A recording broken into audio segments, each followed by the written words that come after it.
is I'm Sorry I Haven't a Clue, the antidote to panel games.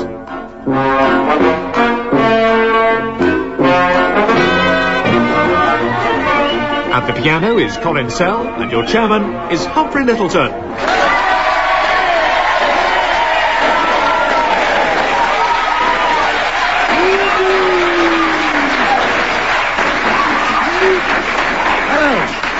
Hello and welcome to I'm Sorry I Haven't a Clue, the programme that holds a mirror up to nature and then proceeds to give it a rather embarrassing haircut. Once again, we're coming to you from Edinburgh, the splendid capital city of Scotland, which thrill seekers come every year to enjoy the festival and to catch a glimpse of its remarkable tattoo. Incidentally, thrill seekers hoping to catch a glimpse of my remarkable tattoo do so by private appointment only. Please welcome our regular teams today. On my right, Willie Rushton and Tim Brooke-Taylor.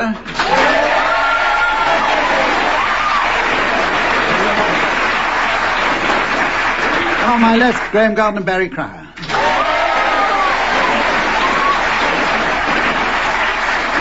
And please give a very warm Scots way hey for the lady who looks after the points, the delightful Samantha.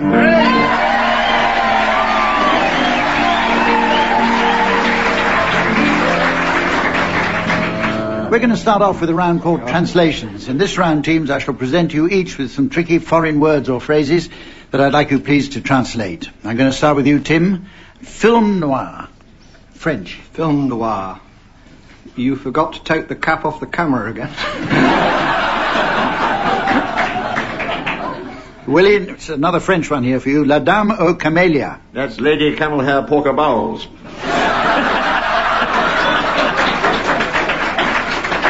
Français. Barry, bonsai. Dyslexic kamikaze pilot. Graeme, here's one for you. Jihad. Jihad is what fundamentalist cowboys yell. Jihad!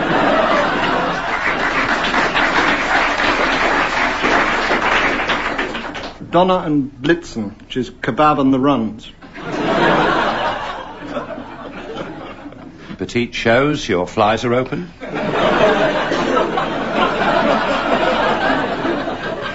El Dorado. Didn't seem like a good idea at the beginning.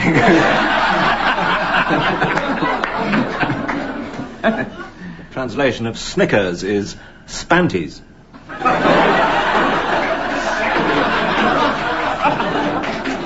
It's time now for a very enjoyable round called Pick Up Song. In this round, teams, Samantha and myself will be operating something of a discotheque, to use the modern parlance, with the aid of my gramophone and several long players. We'll play each of you a song to which you should attempt to sing along.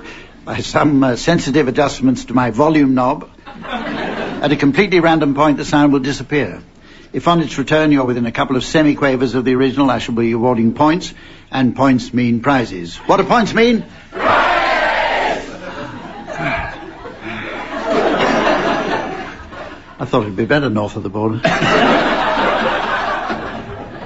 Today's prize is the natural successor to the video series Workout with Jane Fonda. It's called Sleep In with Oliver Reed.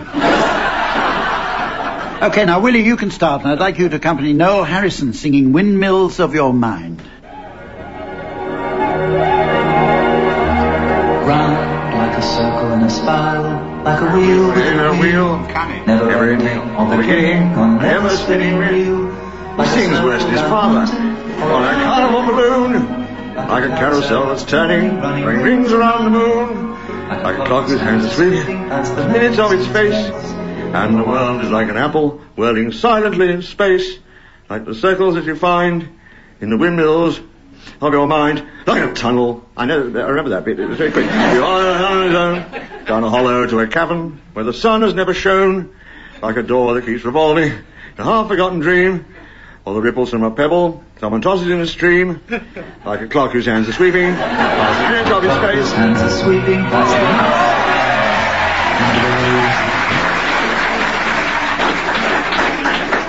I have to give you 10 bonus points for losing touch with it while the music was still playing. Very difficult thing to do. Graeme. Graeme, you're next. Will you please join the Polperro Fishermen's Choir with their Certainly. memorable rendition of The Happy Wanderer? It's high, isn't it? Wandering along the mountain track, and as I go, I love to sing my knapsack on my back. Bell-the-dee, bell-the-da, bell-the-dee, bell-the-da, bell-the-dee, bell-the-da, my knapsack on my back. I love to wander by the stream that dances in the sun. So joyously it calls to me, come join my... Keep up, keep up.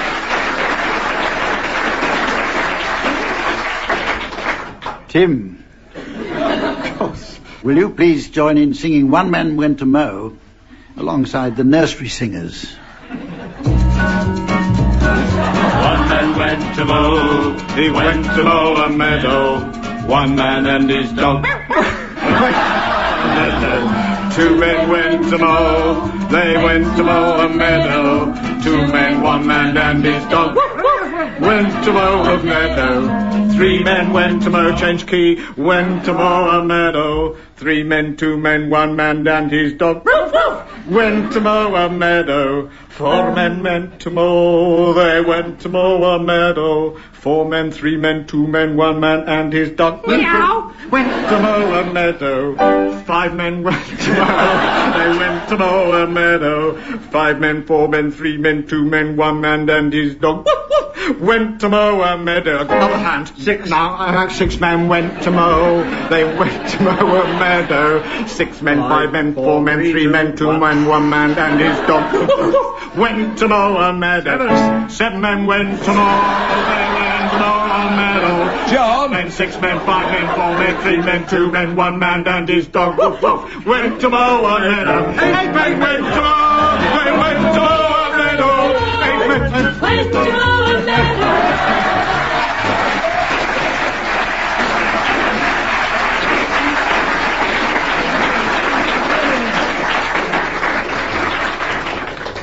Won't come as any great disappointment to you to know that nobody's won any points yet at all. So it's all up to you, Barry. Right. Will you please accompany King Louis from the Jungle Book singing I Want to Be Like You? Honking around. Booby-doo. I want to be like you. I want to walk like you. Talk like you. Too. You see it's true. An ape like me can learn to be human too.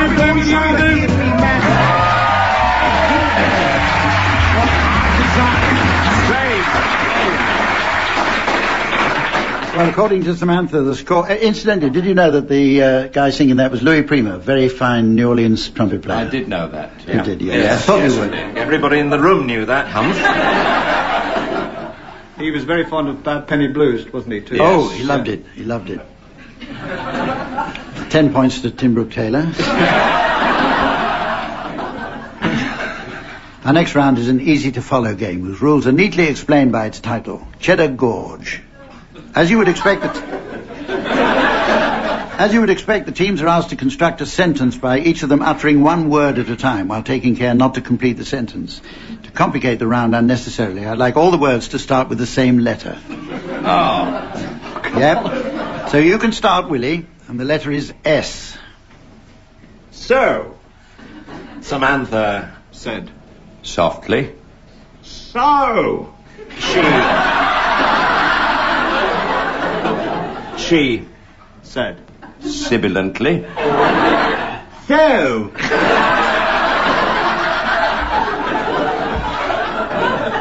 She has sibilance. Tim, come on.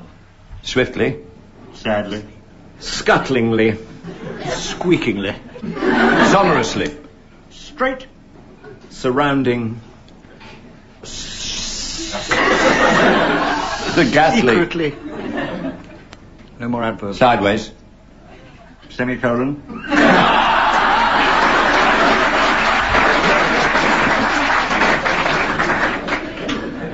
So.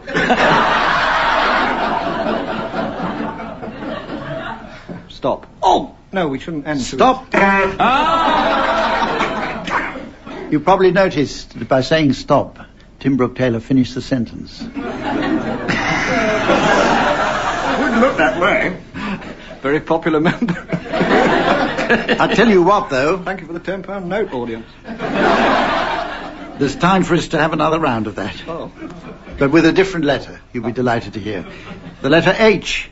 And who should we start with? We're not going to start with you, for a start. Graeme. Ha. Ha.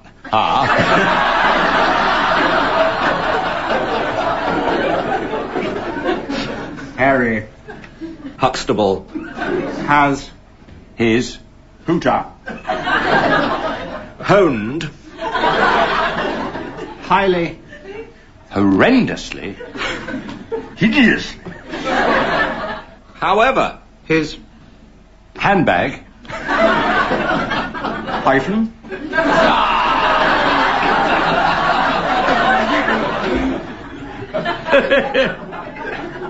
Handler.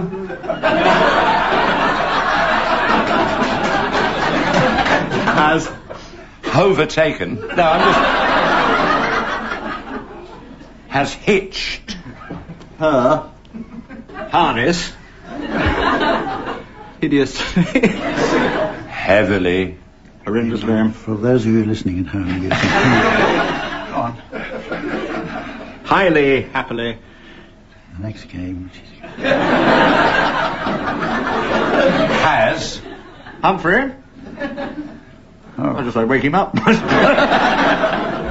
I know where I went wrong. Introducing the game in the first place. The next... I beg your pardon? You're the piano player. Do you mind leaving me... I hear Oscar Peterson's not getting much work these days. The next round is called Complete Quotes. In it, teams, I shall give you each the first parts of a well-known saying which I'd like you to complete. Points will be deducted for correct answers. I'm going to start with you, Barry. Some words of Rupert Brooke for you. If I should die, think only this of me. He's dead.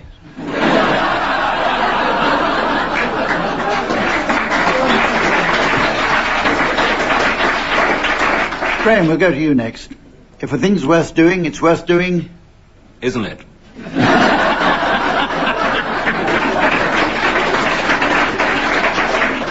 Some words, Willie, some words of John Kennedy's for you. And so, my fellow Americans, ask not what your country can do for you. Ask... Someone what that last bit meant. And Tim, Yeah. appropriately enough, some Shakespeare for you. If music be the food of love... I'd like the Dagenham Girl Pipers, please.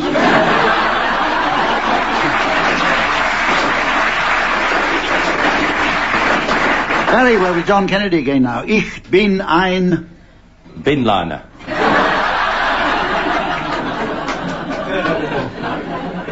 Okay, Graeme, now some words of Voltaire. If God did not exist, it would be necessary to... Break it very gently to the Pope.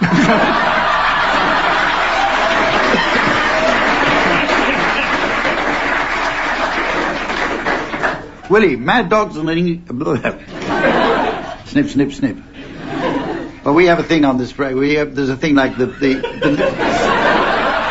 I'm telling the audience something. It's very important. We have a thing like the little dots, like the lid of a packet. Do be patient. You know when you Could be one of your own. No. Honestly, when you collect the coupons on the top of the cornflakes thing, you've got these little dots where you cut them out. You see, we've got it on this program, and they cut out. You find they cut out.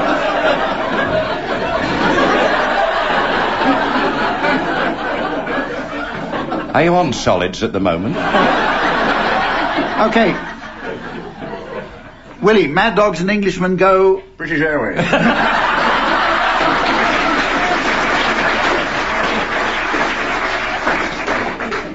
Tim, a rule for life from the Bible for you. Let not the sun go down upon your... Please. Let not the sun go down upon your newspaper order.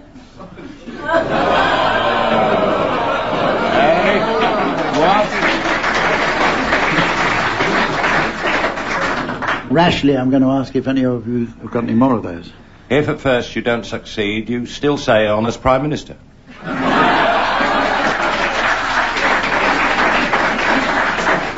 Lies, damn lies, and citizens' charters. My love is like a red... Well, see for yourself, Doctor.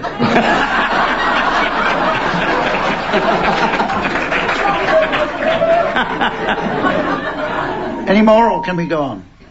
Let's go on. Let's go on. Because it's time now to play the game called Mornington Crescent.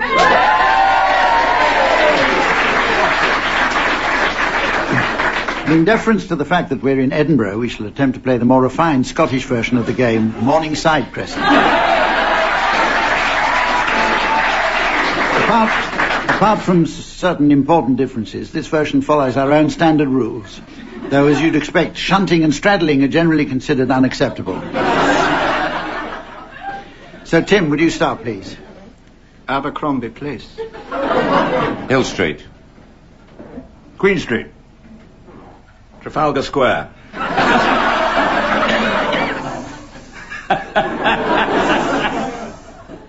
Waverley Station. Lothian Road. Thistle Street. The Royal... Oh. Ah. No, don't. You drop it. Did you say we could shunt? No, I said shunting and straddling are generally considered unacceptable. But does that mean we can't do it? It means that it depends what mood I'm in, but no. Why, were you thinking of shunting? Well, I was thinking of shunting, but I was waiting for Graeme. Because he, as you know, he half said it. I shunted. half straddled. He didn't say... You can shunt then, though. If you half straddle, you can shunt. No, but it's not allowed. You just said it's not allowed. I said it's not acceptable. Look, North Bridge Street. the mood. North Bridge Okay, Street. all right. North Not Bridge acceptable I to do me. side with Humphrey on this one. Cowan's No, I was close. What? Cowan's close. Can I not speaking clearly? You talk about speaking clearly. At least I can talk about it. Take the trouble to explain the rules to you, and you... What's that bit on the top of the cornflake packet again?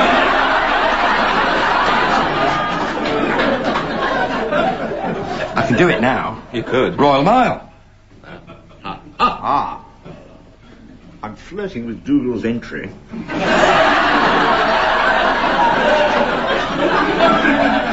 Go in. Buccleuch Street.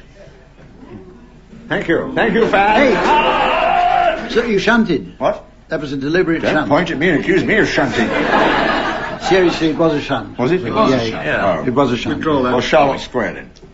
Drummond An equally good move. Drummond what? Street, Fife. obviously. Drummond Fife is one of the things I have So, up here. entity. Earl Grey Street. Morningside Crescent.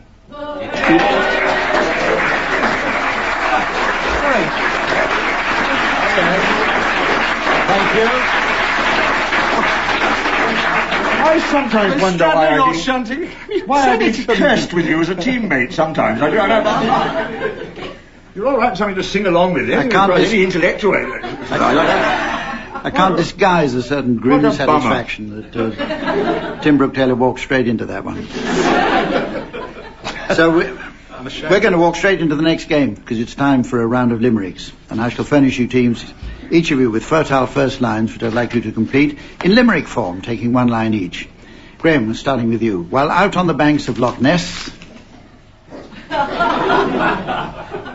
I was startled to see Rudolf Hess. He shouted, "Who's won?" The ignorant Hun. I said, you did.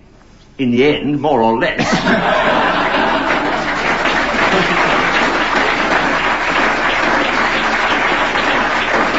Right. Tim, here's one for you. The thing about wearing a kilt...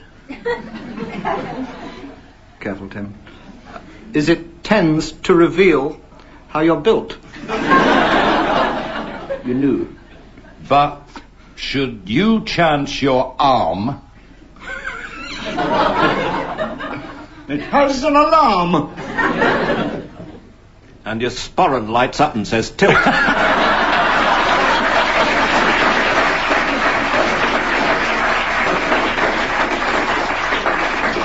Okay, your turn, Barry. One night I was roused by the pipes. One night I was roused by the pipes, being played by a band of strange types. They then tossed a caber. And shouted, vote Labour! My sporran lit up and said, Christ.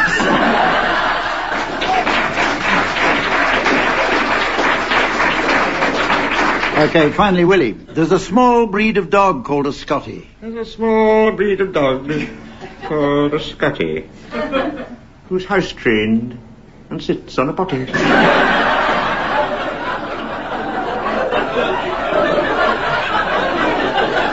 See the picture.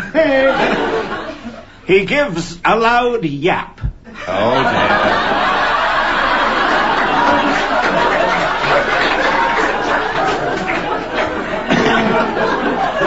That mischievous chap. Then stands up and wipes his wee body.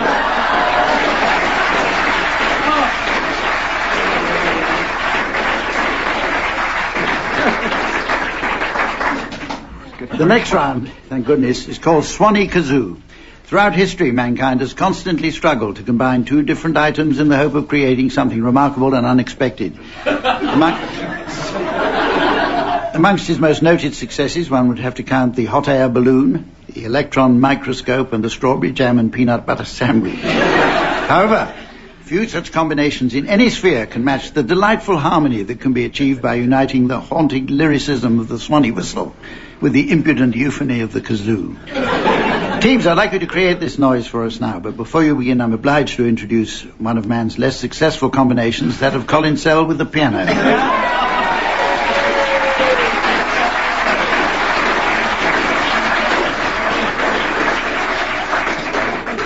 Tim and Willie, you're going to start. I'd like you to start with a rendition of Let's Call the Whole Thing Off. Oh, hit it, Cole. Hold it. Oh, what? Don't just barge in. I haven't finished. I've got yards of this stuff to read out. Remember the clangers? Just got To feature Willie Rushton on kazoo and Tim Brooke-Taylor on Swanee whistle. Thank you.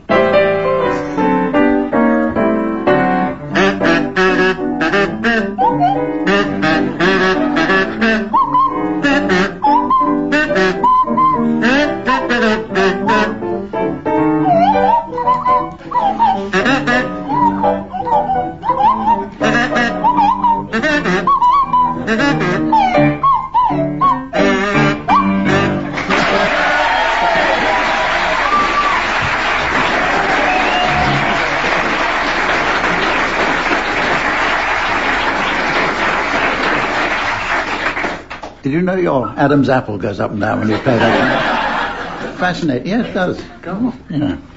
Your turn, Barry and Graeme, and your song is The Laughing Policeman, and it's to feature Barry Cryer on kazoo and Graeme Garden on Swanee whistle.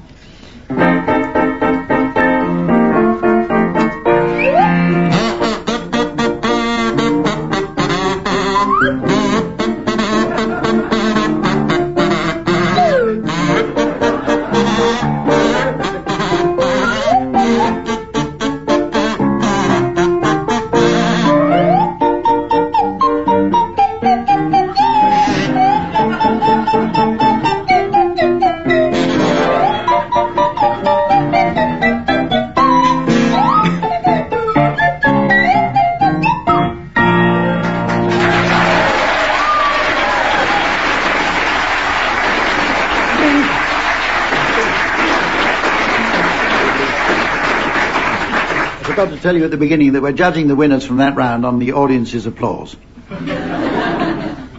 Well, all good things come to an end, and so by rights this program should go on forever. In case it doesn't, we'll just try and squeeze in a round of Vicars Film Club. In this round, teams, I'd like you to suggest, please, some titles of films likely to be popular with the clergy. Barry, will you start, please? Oh, what a rare pleasure. The High and the Mitre. All Quiet on the Western Front.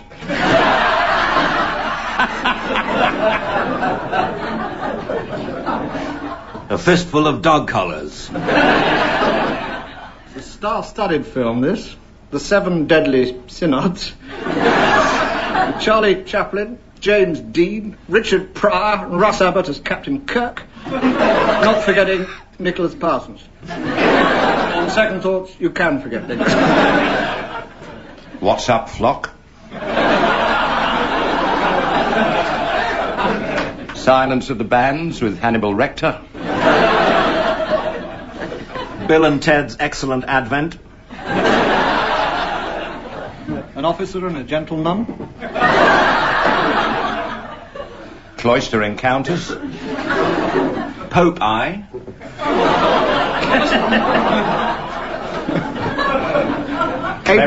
April in Parish. Cleric the Viking. I'll give you 2 clues before I do this one, because it's rather difficult, this. Okay. Sir Alec Guinness and the film is called Bend Over the Cathedral Choir.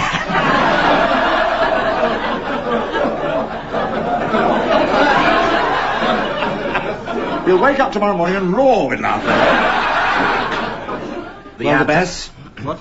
The Abbess. Starring Liz Taylor with hymn number 83.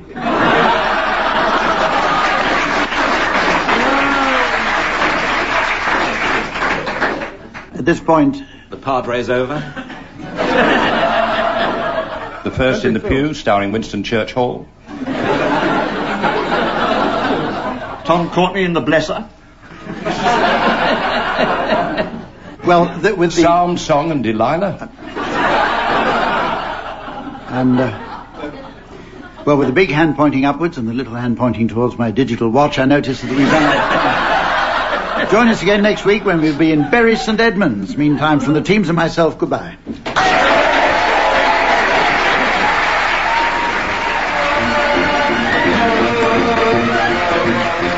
Tim Brooke-Taylor, Barry Trier, Graeme Garden and Willie Rushton have been given Silly Things to Do by Humphrey Lyttelton, with Colin Sell setting some of them to music. The programme was produced by John Naismith.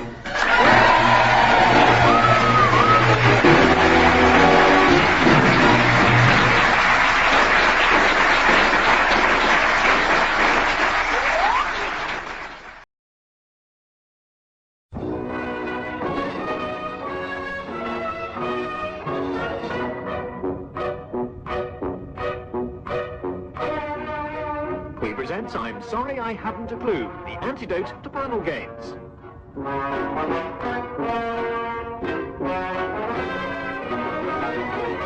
At the piano is Colin Sell, and your chairman is Humphrey Lyttelton.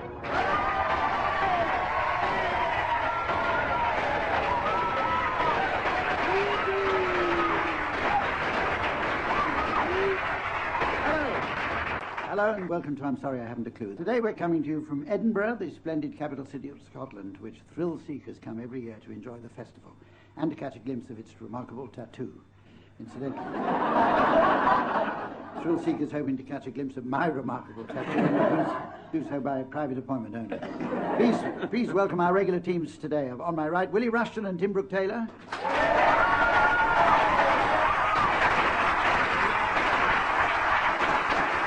On my left, Graeme Garden and Barry Cryer.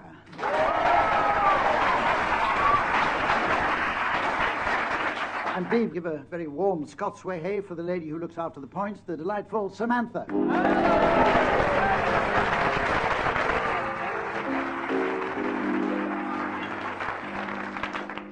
Our first round is entitled Historical Headlines. In it, teams, I'd like you please to come up with some likely newspaper headlines that one might have found in the morning papers after a certain historical event. The event is the gunpowder plot. Barry, will you start? The Daily Mail, government knives out for forks.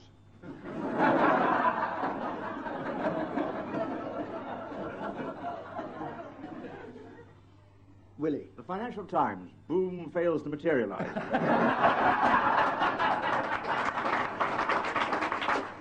Graham? The Star. Fuse. What a scorcher. And Tim? The Guardian. Remember, the 4th of November.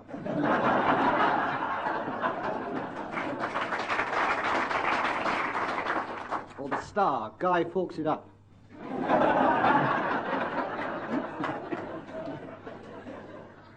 The Mirror. Group 4. Deny responsibility. Sun, British Star, ate my banger.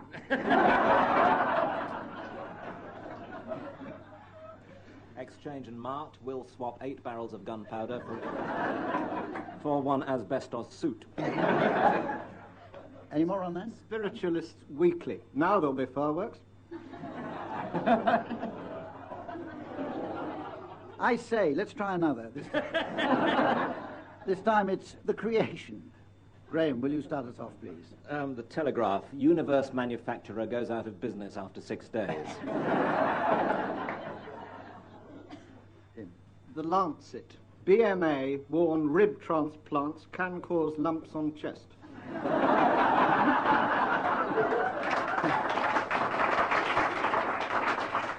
Gary? Daily Star, I'm over the moon, says God.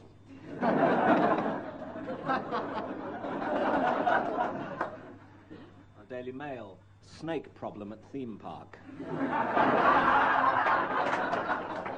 Last 2 visitors forced to leave. The Times. Nothing happened yesterday.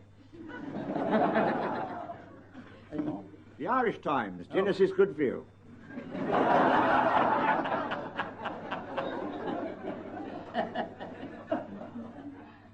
News of the World. Spot the apple and win a Skoda.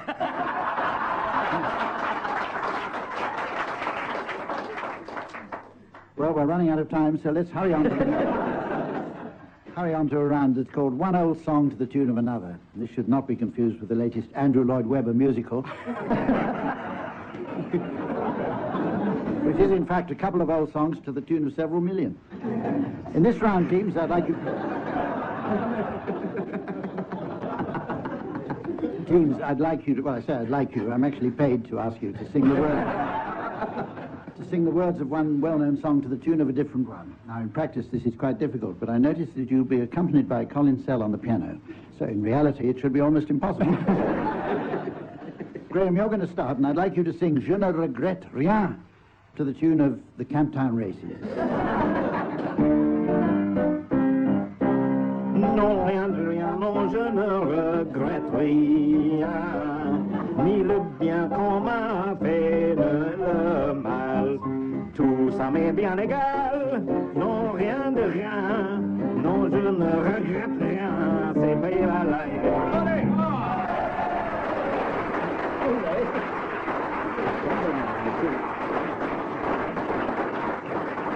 And as Graham shoots into the lead, we have Tim. Tim, you're going to sing Where Did You Get That Hat to the tune of the Dam Busters.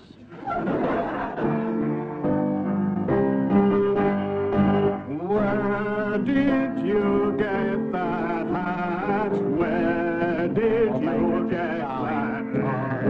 Isn't it a nobby one? And just the proper style. Go on, Nobby. I'd like to have the bouncing bob just same as that. When I go sing hello, when you taxi for Mr. Bob's Follies.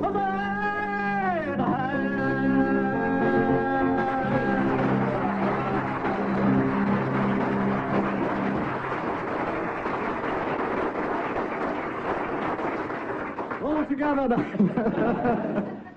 Willie, you're going to sing My Old Man's a Dustman to the tune of Girl from Ipanema.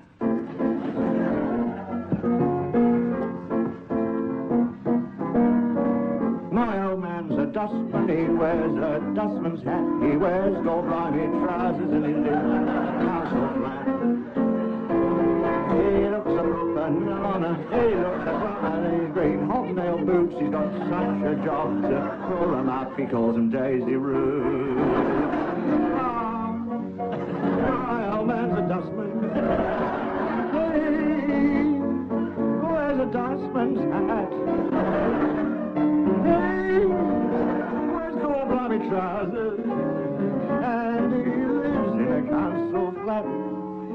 some folks get tips at Christmas, and some of them forget. So when he picks their bins up, he spills some on the step. Now one old man got nasty, and to the council wrote, next time my old man went round there, he punched him up the throat.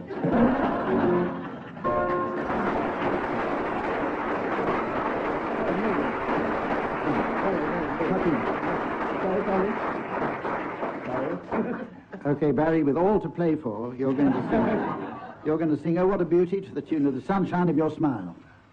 That went well.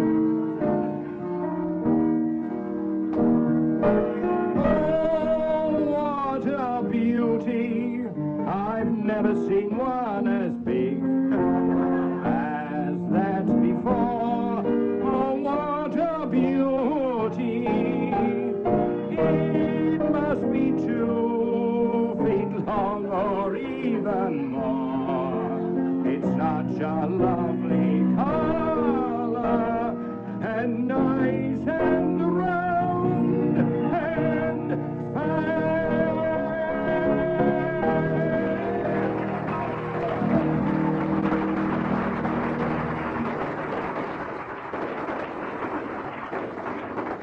Okay, well, according to Samantha, you're all doing jolly well.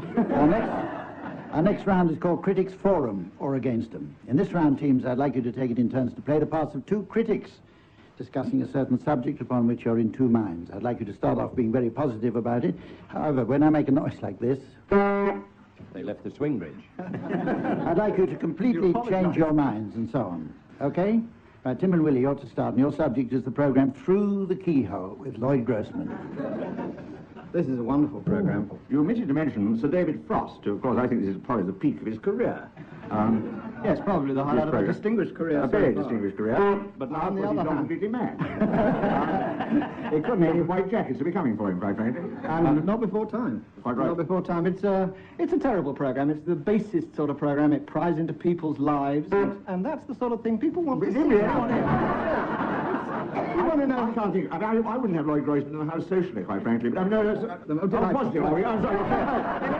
It has had some very, very good panellists on the last series, I remember. Willie Rushton and unfortunately Tim Brooke-Taylor. We're now negative now. Heaven knows what they were doing. Ex-comics, what are they? You know, you think, oh, that's where they are. I haven't seen them on television for years. And on the other hand, why haven't we seen them on television? Because they are true genius in the comics. Through the keyhole. It's very awful program in a nice sort of way. Good. Yes, that's enough. That's enough. You've done very well.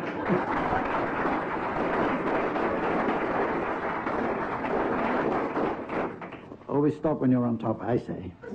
Barry and Graeme. We don't wish to pry. Barry and Graeme, it's your turn now, and your subject is Noel's House Party.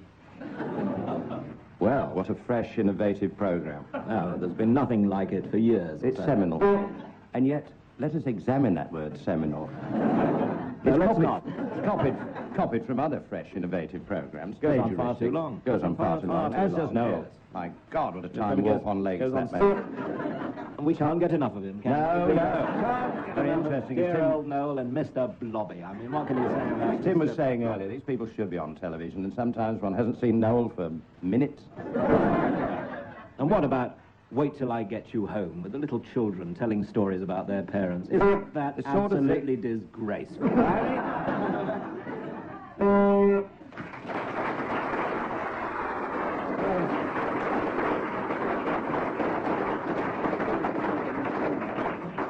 Now it's time for a round called Celebrity Lonely Hearts. In this round, teams, I'd like you please to come up with some suggestions for lonely heart advertisements that famous people, alive or dead, might have placed in the hope of attracting a mate.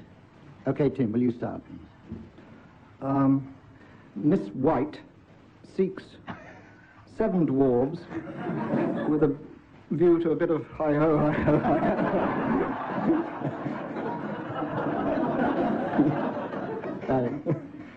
I'm Dracula. Ring before dawn. Oh, there's a box number. I got one from one of the loneliest places on earth, GMTV. Dull but earnest couple with sofa. Seek like couple in any part of Britain with a view to being viewed. There's one from Lord Baden-Powell. Arcala seeks brown owl. Interests boys in shorts, discipline, camping and knots.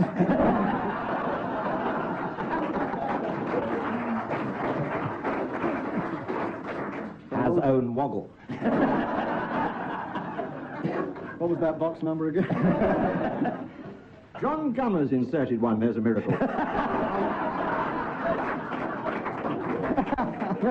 Come on, girls, there must be a glamour puss out there still looking for a real good time with a well-hung hunk. One from Fergie. I've got the toe if you've got the dough.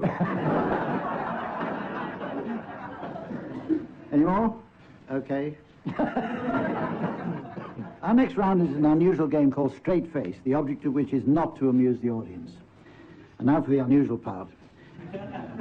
Each team member should take it in turns to suggest an unamusing word. Anyone caught arousing mirth will be disqualified. I shall now attempt to arouse Willie and then ask him to start. Time, please. Go on, Willie. Don't you like to? Oh, you're speaking to me, I thought.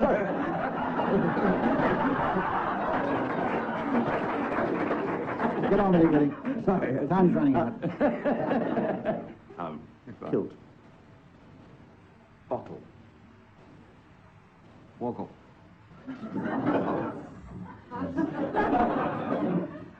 I didn't hear you. Toasty. Trout. Grocer. Glass. Plinth. Sort of a, Well, titterette. You know your own business best. I like an usherette. Comes round the audience. So, Willie.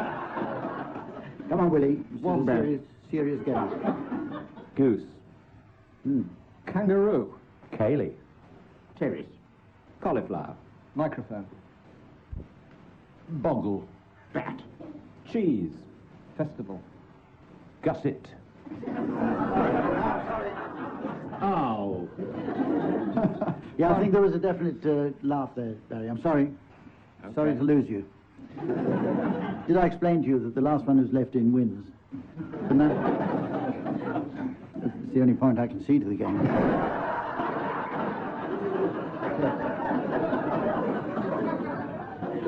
Willie.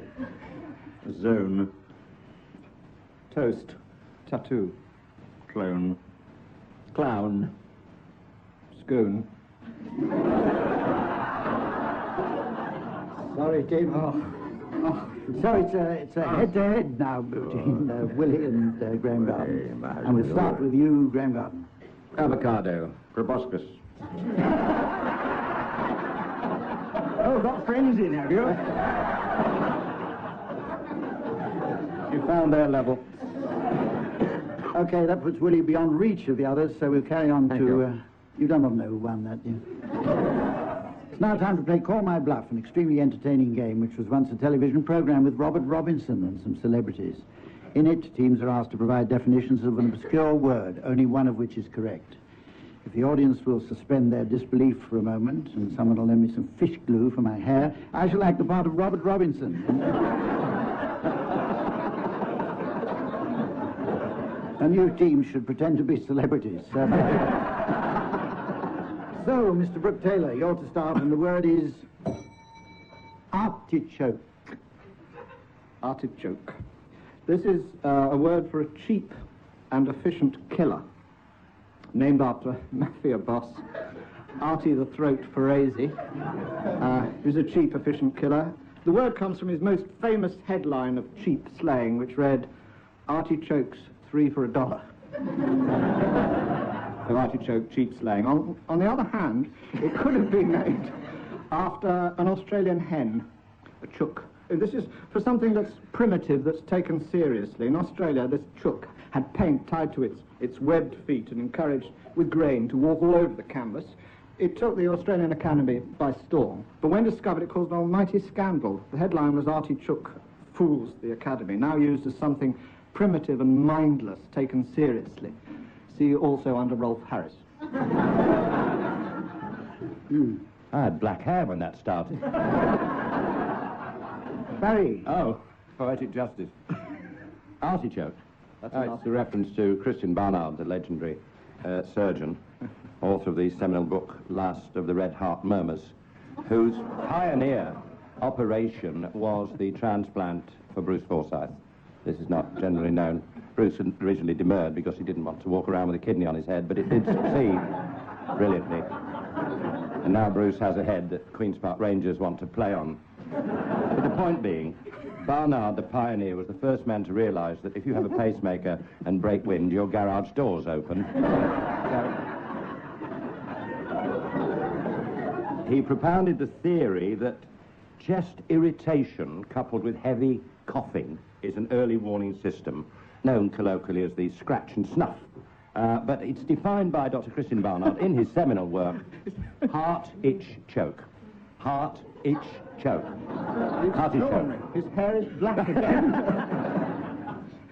Christian Barnard. Okay, Willie.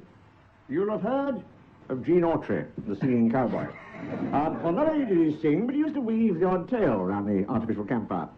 And one of these was about a cowboy riding a range full of buffalo, deer, and antelope. And the cowboy got off his horse, strode up to one of the buffalo and said, "You bastard!" Got back on his horse and rode off. And the buffalo turned to the other buffalo and said, "You know, seldom you hear a discouraging word."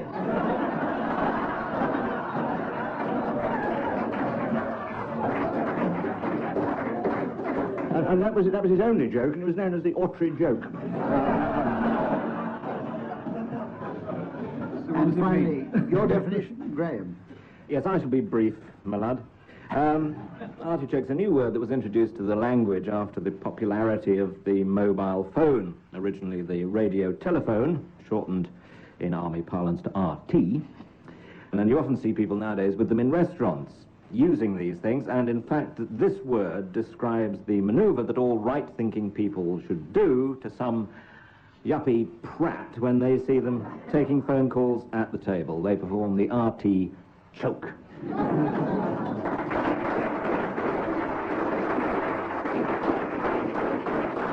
Right.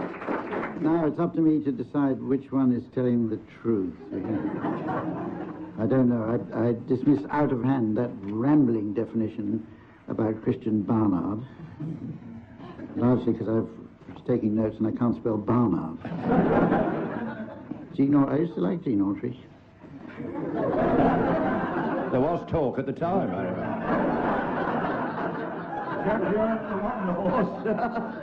No, I'm thinking about Jean Arthur, actually. I prefer that.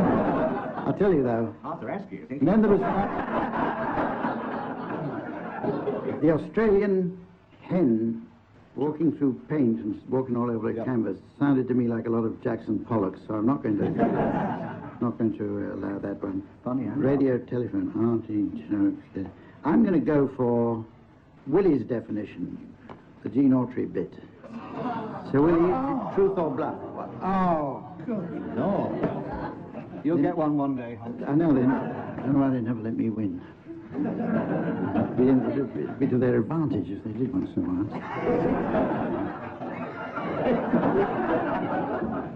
So anyway, who's telling the truth? Again? Who'd have thought?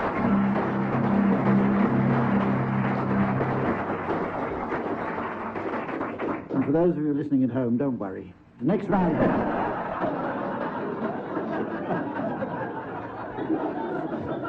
The next round is called Censored Song. As Mary Whitehouse has discovered, there's a lot of smutty and salacious material to be found these days, particularly if you know where to look for it. I personally have found an increasingly large amount of it on my television of late, ever since I bought a video machine, in fact. Teams, I'd like you please to sing a song of my choosing, but taking care to censor out, with the aid of our sophisticated bleeper system, anything liable to offend our more sensitive listener. You will be accompanied on the piano by Colin Sell. Oh, somebody's got past the censor already. Okay, Tim and Willie, will you start by singing a censored version of Who Wants to Be a Millionaire? Who wants to be a millionaire?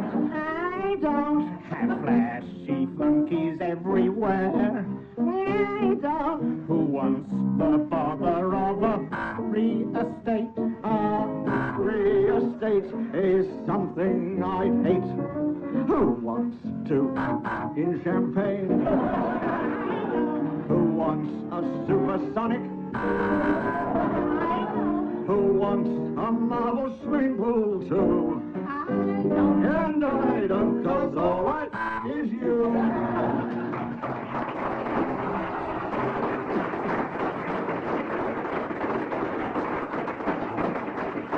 Okay, your turn, Barry and Graham, and your song is Run, Rabbit, Run.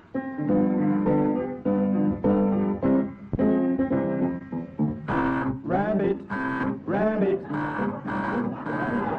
don't give the farmer his fun. He'll get by without his rabbit, rabbit, rabbit, rabbit, rabbit, rabbit. Bang, bang, bang, bang goes the farmer's dog. Rabbit, rabbit.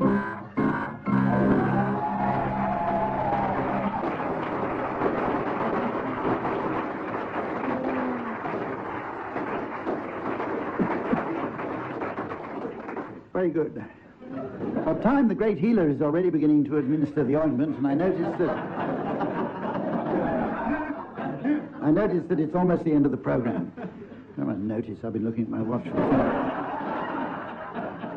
Before we go, though, I'll just squeeze in a round of Hospital Film Club. In this round, teams, I'd like you please to come up with some titles of films likely to be popular with doctors, nurses, and other members of the medical profession. We're going to start with you, Dr. Garden. Sleeping with the enema.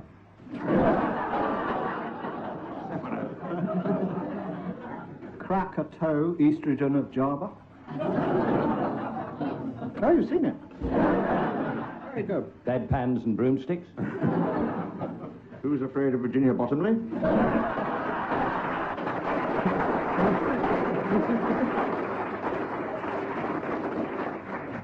The Good, the Bad, and the Private Patients. Directed by Surgery Leone. Up stethoscope. The pills have eyes.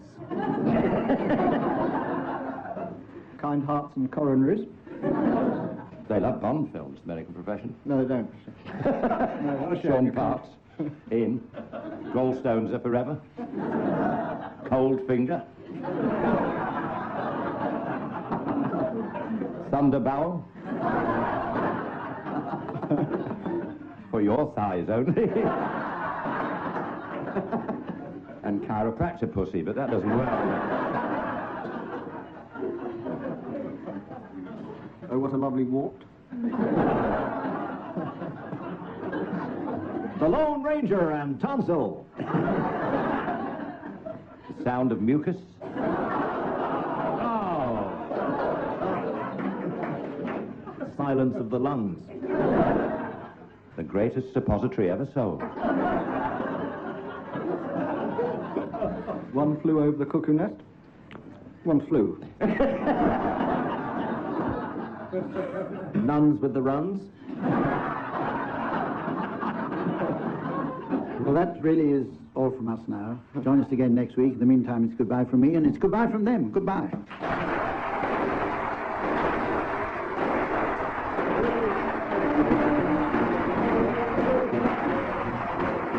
Brooke-Taylor, Barry Trier, Graeme Garden and Willie Rushton were being given silly things to do by Humphrey Lyttelton, with Colin Sell setting some of them to music. The programme was produced by John Naismith.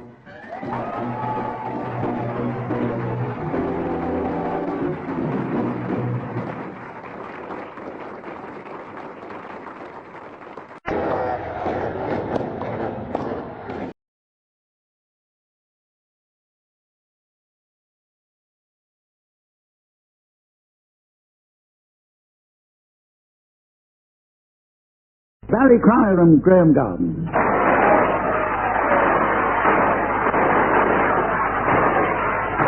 And would you finally welcome, with a face to launch 1,000 rockets, our scorer, Samantha.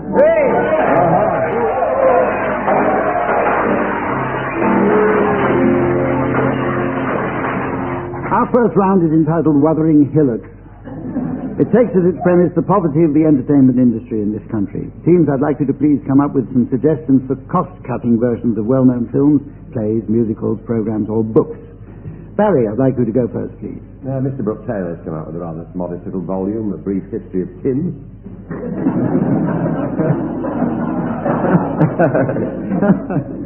Willie. The Four Horsemen of the Apocalypse is to be renamed the Captain Mark Phillips story. Graeme. Watch out, Beadles at Home. Sex, Lies and Pop-Up Books. Clint Eastwood, cutting back, he's made a new film called The Outlaw Josie Clandidno. Instead of Wales. Set in Oxford, Inspector Left. The Chamomile Teabag. The weekend porridge called Oat. That's a cereal, actually.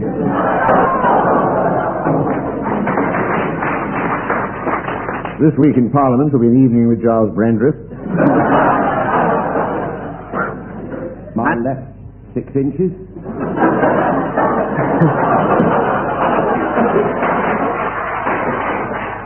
Daniel Half an Hour Lewis. And you get your stick. And Bob's Full House becomes Bob's Got Vacancies.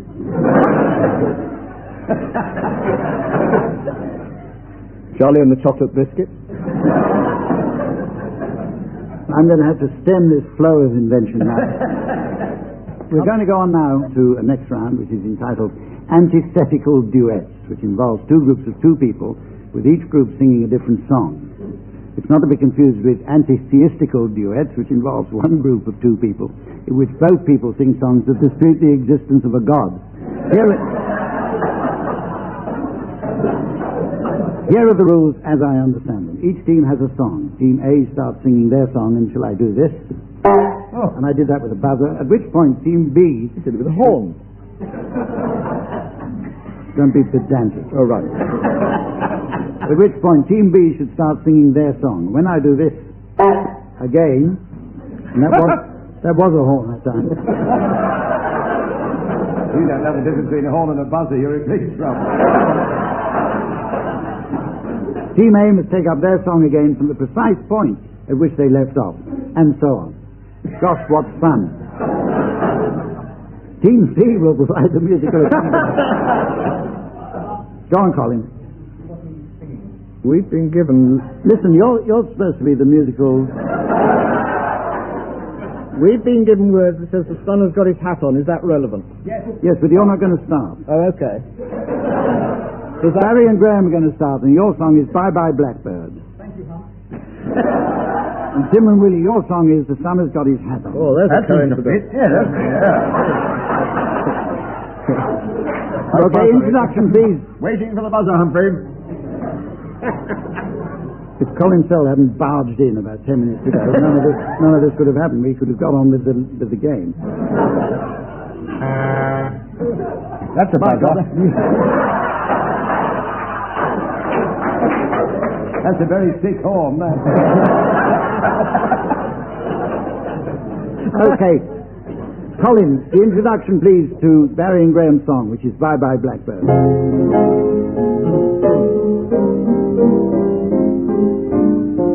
Pack up all my care and woe, here I go, singing low. The sun has got his hat on, singing hip hip hooray. The sun has got his hat on and he's coming out today. Now we'll all be happy. Bye bye blackbird. Somebody wait for me, sure is sweet. Hip hip hip hooray. The sun has got his hat on and he's coming out today. He's been shining, so is she. Tourist, I've been to Baku, and now he's coming back to do the same to Blackbird. No one here can love him. Jump into your clubhouse, hip hip hip hooray. the sun has got his back on Stanley. Oh, what Harlan stories they all have. He's coming out today.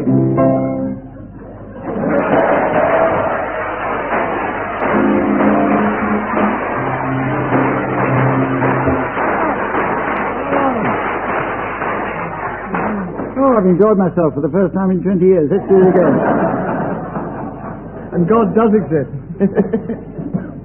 Teams, I'm going to introduce a round now called commentaries. In it I shall ask each team member to provide a commentary on a particular historical event, but in the style of my choosing. Tim, you're going to start this one. World War II in the style of a parish magazine.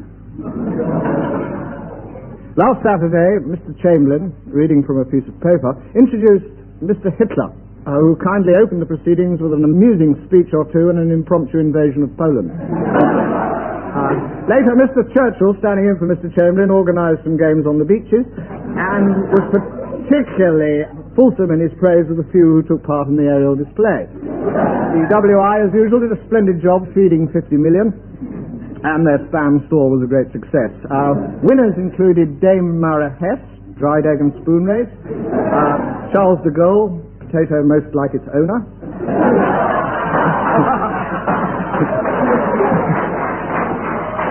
and Mussolini silliest walk. And, as usual, everyone sat on the greasy poles. Mention should be made of some Americans who appeared rather late in the afternoon to help clear up. The vicar finally thanked everyone for taking part and fervently hoped this event would not take place ever again.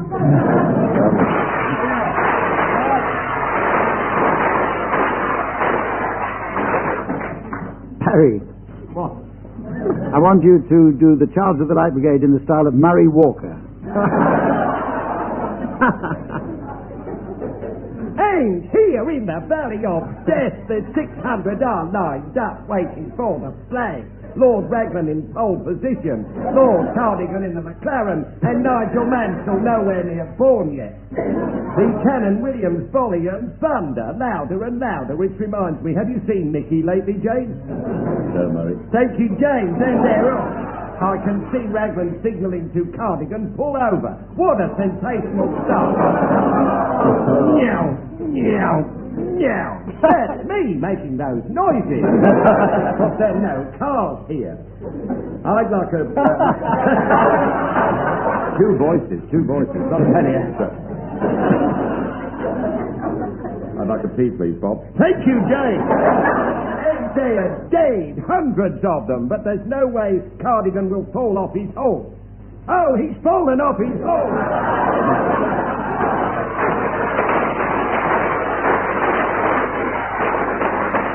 And with that back to Rory Bremner, who does this much better than I do.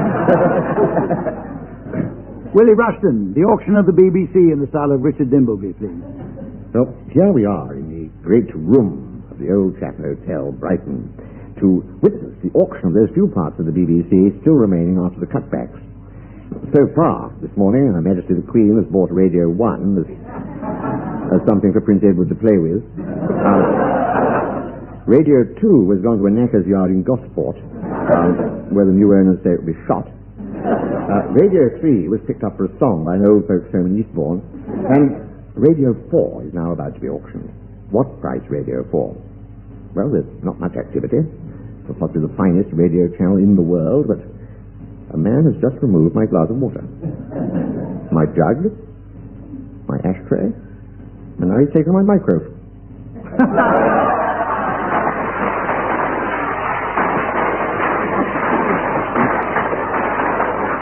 And finally, Graeme Garden, the Flower of London in the style of a Radio 4 continuity announcer. Well, now, before the next programme, here is the road traffic report.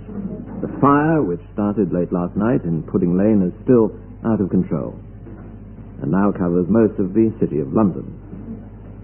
And, speaking of the city, you can hear an extended version of Moneybox with Louise Bottom and Vincent Duggleby at 11:30 on Monday morning.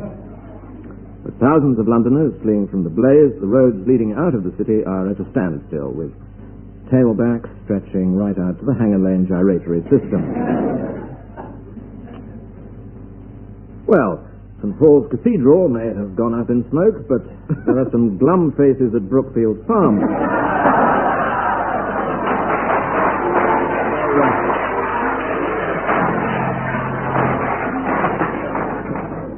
Jolly good. We're going on now to the round which is called Straight Face. The object of this round is for the team members not to get laughs. Teams, I shall ask you in turn to suggest a series of unfunny words that are in some way associated with the seaside town of Brighton. Anyone caught arousing mirth will be instantly disqualified. One who's left at the end will be the winner. Willie, you're going to start this one, please. Pebbles.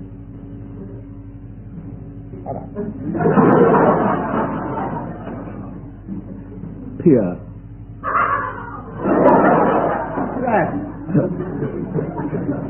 You lay them, we'll crack them.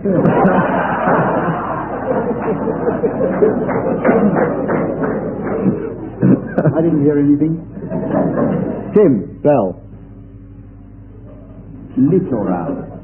Sorry, didn't hear that. Littoral. As in shore. Sure. Sure. Rock. Pavilion. Weekend. Loosh. Now, wait a minute. I heard a titter. Did you titter, sir? He nods. Barry, you're right. Willie, go on. Stain.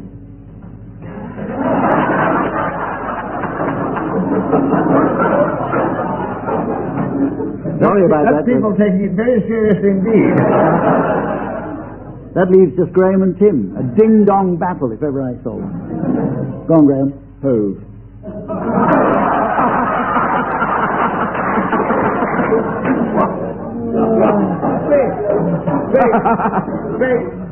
Tim, you're the winner. Oh,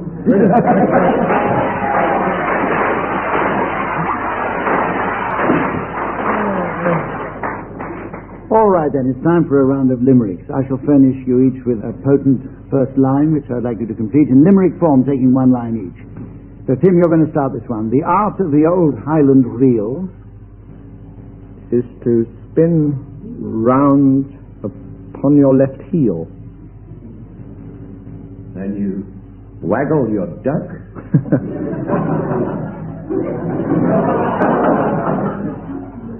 With a bit of a smuck. At least those are my grounds for appeal.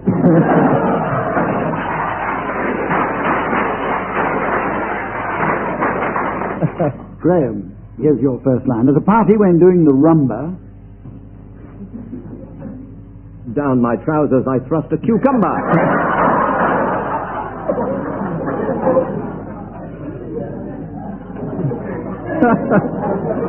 My God, what is that? Cried a girl in a hat. So I gave her my telephone number.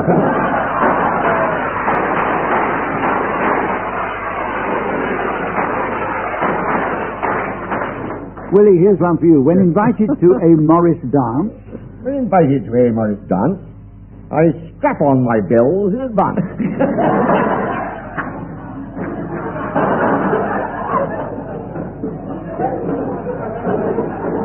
Sounded voice. Only God, what is that? cried a girl in a hat. Another cucumber, perchance?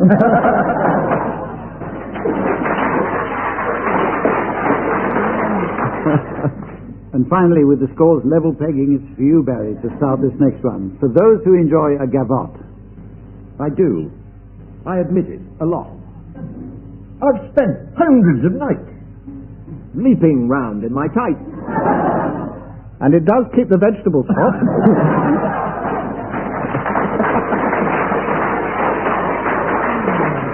Okay, now this is my favorite game now.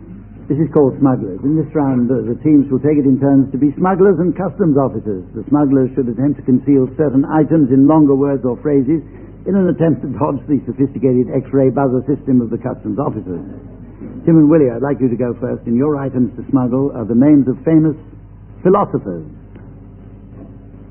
Well, Bless me, Jack. The Reader's Digest. Who packed this?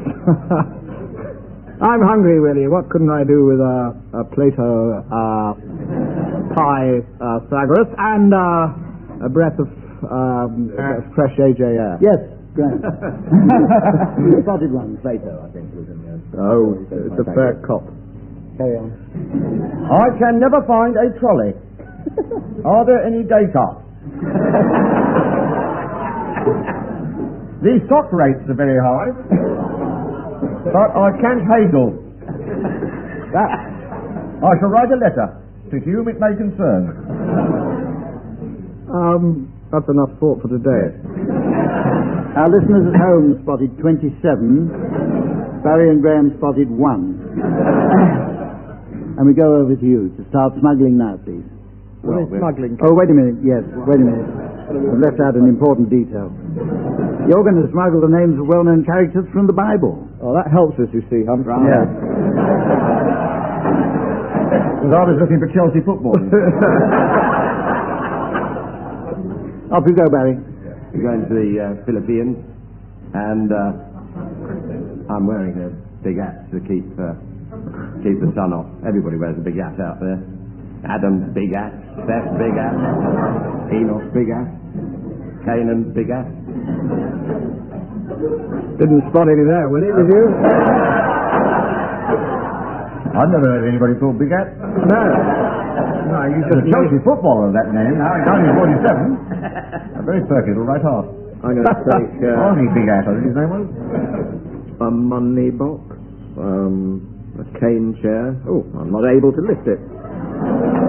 Would you, Adam, leave it? What? Tim spotted one. I like that.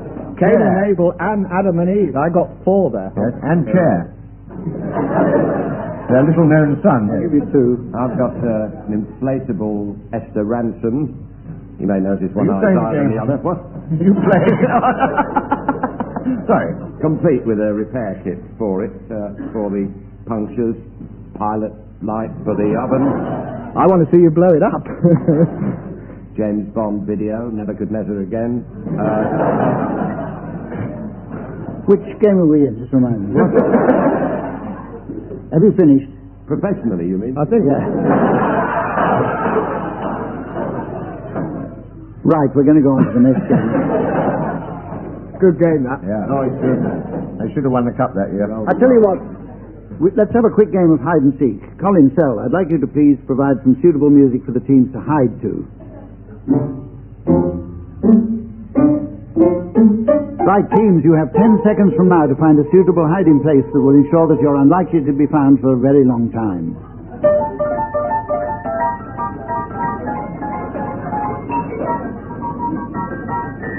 Right, that seems to be 10 seconds. Good. Now, Colin, I'd like you to go and look for them, please.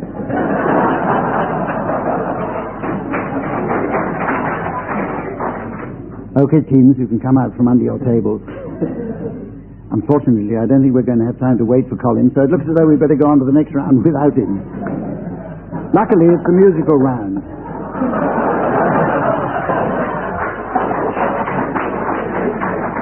This one's a great favourite of Samantha's and mine, too.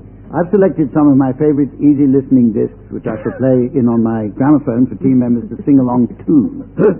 At a completely random point, Samantha will turn down my volume knob. When the knob is turned up again, if you're within a couple of semi-quavers of the original, I shall be awarding points, and points mean prizes. What do points mean?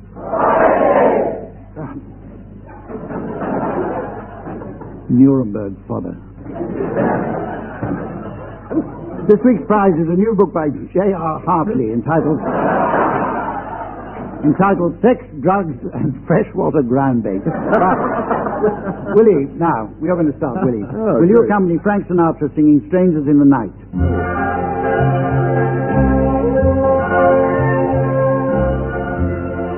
You started it. It's very old, you don't know anymore.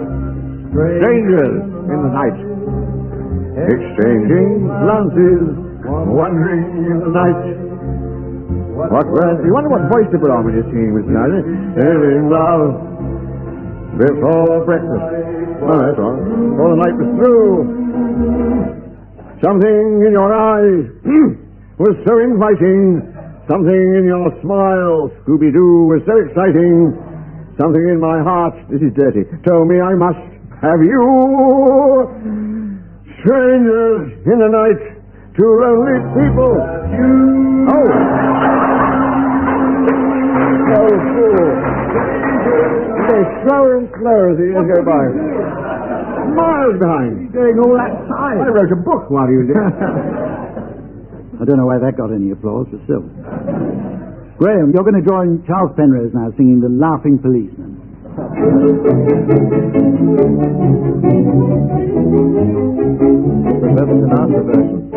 I know a fat old policeman, he's always on our street. A fat and jolly, red-faced man, he really is a treat. He's too kind for a policeman, he's never known to frown, and everybody says he is the happiest man in town. Ha ha ha ha ha ha ha ha ha ha. Whoa ho ho ho ha ha ha ha ha ha ha ha. Whoa ho ho ho ha ha ha ha ha ha ha ha ha. Whoa ho ho ho ha ha ho ho ho ho ha ha ha.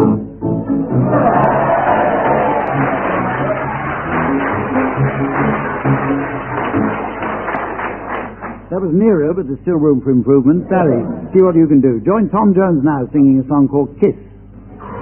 You don't have to be beautiful to turn me on. I just need your body, baby, from dusk till dawn. You don't need experience just to turn me out. You just leave it all up to me. I'll show you what it's all about. You don't have to be rich to be my girl. You don't have to be cool to rule my world. Ain't no particular sign I'm more compatible with. I just want your shoot him now, time and put your him out of his misery. Kiss.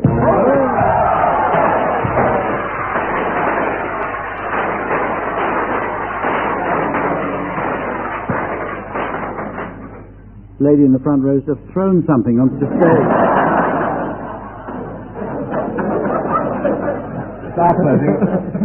Right, Tim. The white stick straight.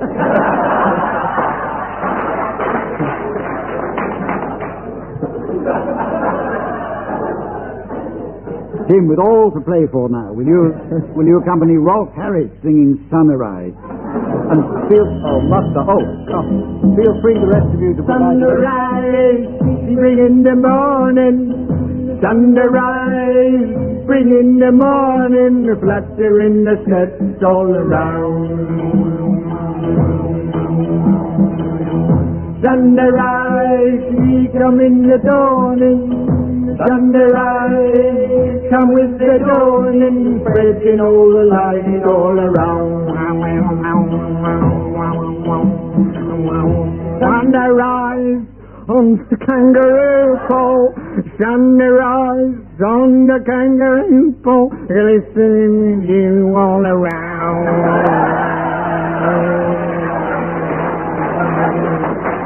Sunrise filling all the whole world.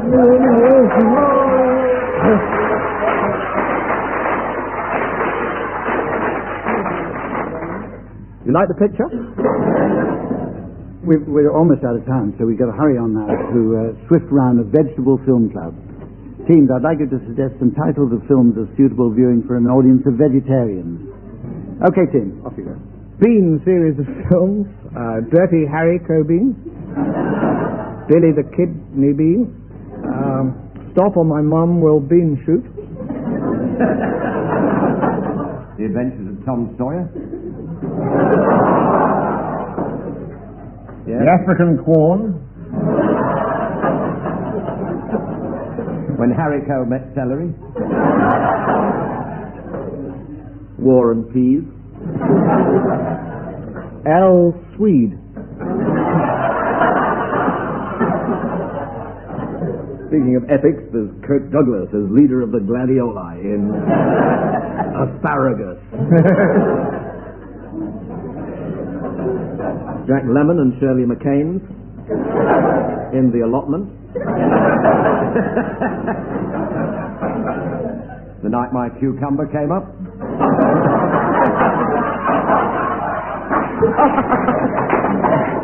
What is that? Said a girl in a hat. The Kale House Rock with Elvis Parsley. A quiche before dying.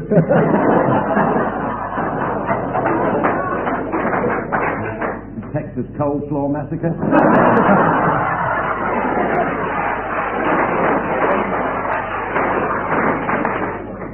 Mushroom with a View. Rice Pudding, The Mad Monk.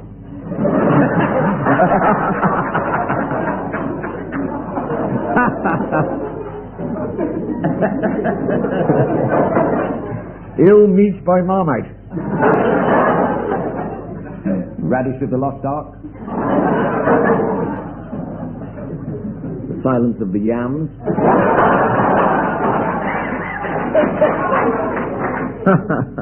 Of Human Roughage.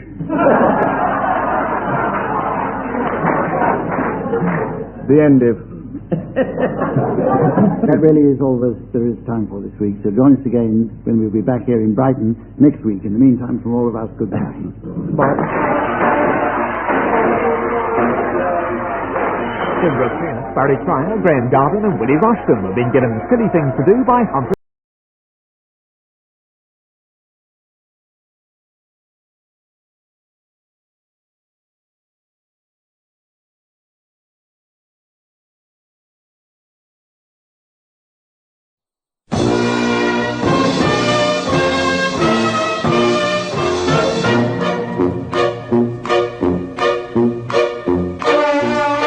We present I'm Sorry I Haven't a Clue, the antidote to panel games.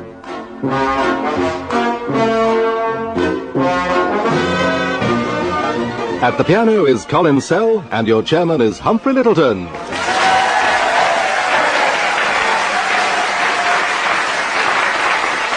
Hello and welcome to another edition of I'm Sorry I Haven't a Clue. To celebrate this occasion, I brought along with me an article extolling the virtues of humour. It says, good quality humour is both delightful and nourishing and can be obtained from most supermarkets for no more than 80 pence for a small pot.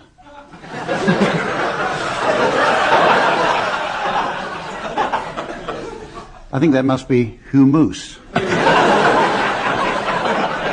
Anyway, here to contribute, if not humus, then almost certainly some tarama salata. On my left, Barry Cryer and Paul Merton. On my right, Willie Rushton and Brooke-Taylor.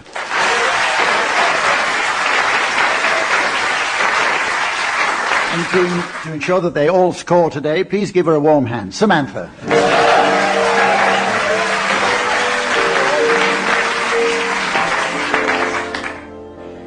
Well, as the short article I've just read out aptly demonstrates, you can never be too sure what you read in the newspapers these days. To this end, teams, I'd like you to start off with a round called Celebrity Misquotes. In it, I'd like you to suggest for me some quotations which well-known people, alive or dead, would never have said. And I'd like you to start, please, Barry. Alexander Graham Bell. It's engaged. Willie.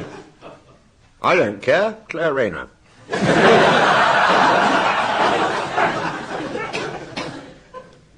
I won't be 2 seconds, I'll just put my makeup on. Barbara Cartland.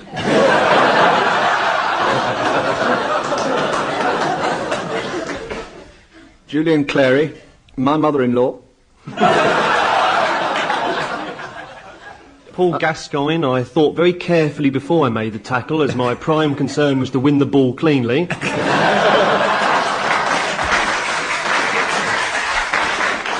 Winston Churchill. Should Herr Hitler ever set foot on the shores of our beloved country, he will not see my baggy striped trousers for dust.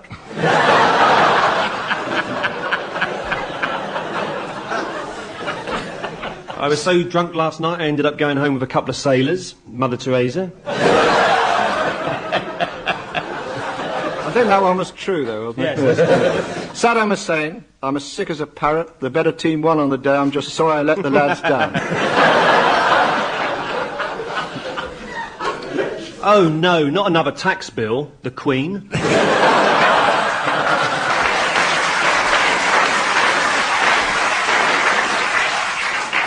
For our older listeners, Peter Brough, bottle of beer.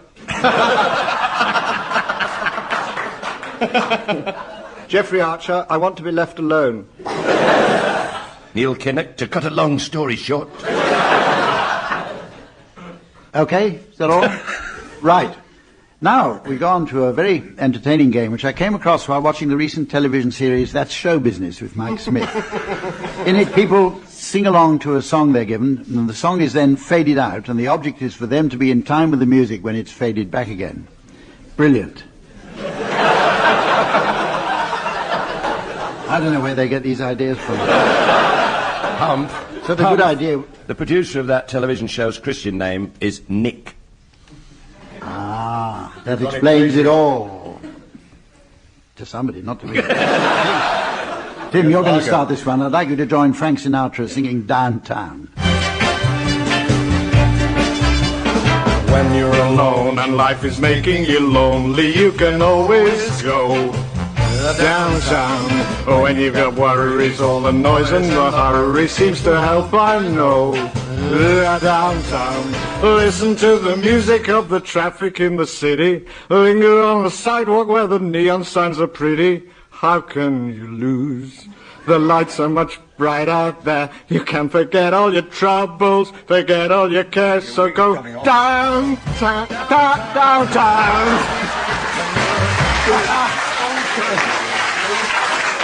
Oh, I missed it by a mile. Paul, it's your... Frank, no sense of time at all.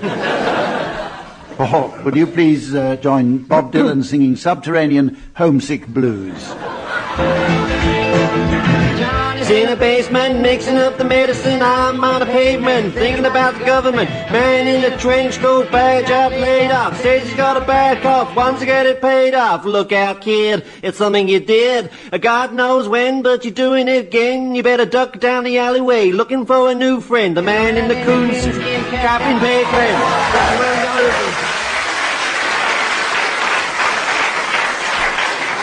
Excellent, excellent. Willie, I'd like you to sing Yes Sir, That's My Baby alongside Eddie Cantor. He's dead. Gives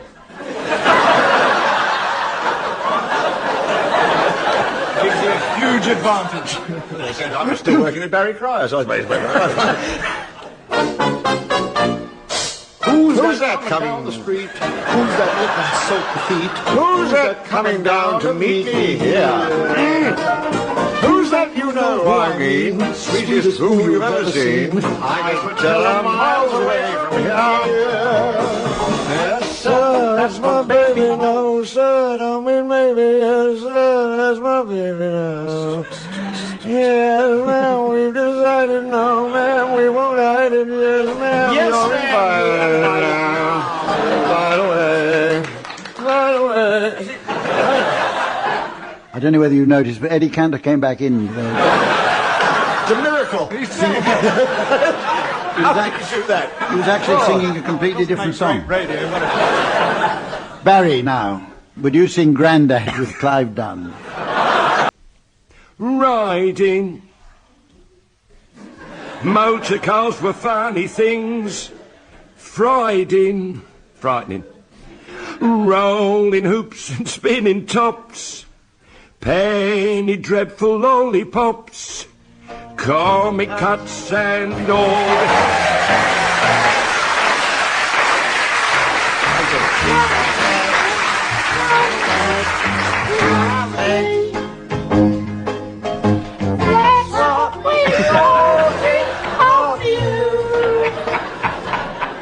Grandad, you're my slave. That's what we all think of you.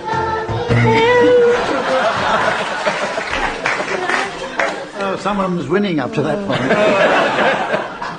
Okay, Barry and snooker, they usually apologise for a fluke. Now then, we're going to play sound charades. In this round, teams will attempt to give their opponents a charade of a book, play or film, using only the dexterity of their mouths. The opposing team will have to guess what it is. As usual, I'll be awarding points, and points mean prizes. What do points mean? Prizes! Oh, shut up. This week's prize is a I was still thinking about our audience now. Lavish set of Learn to Speak a Language cassettes with Lloyd Grossman. This set's entitled Learn to Speak English. Now, the first charade, which Barry and Paul will have to guess, will now be displayed on the drive-in size laser scoreboard. And here's the mystery voice for the benefit of listeners at home. The silence of the lambs. The silence of the lambs. Tim and Willie, is it a book, a play, or a... It's a book and a film, and it's 4 words, possibly 5. We're not absolutely certain about that, but we think it's 4. We're not sure whether it's got a definite article at the beginning or not. But it doesn't really matter. Don't look at me. No. Here is our mime, our charade. Starting now. Now.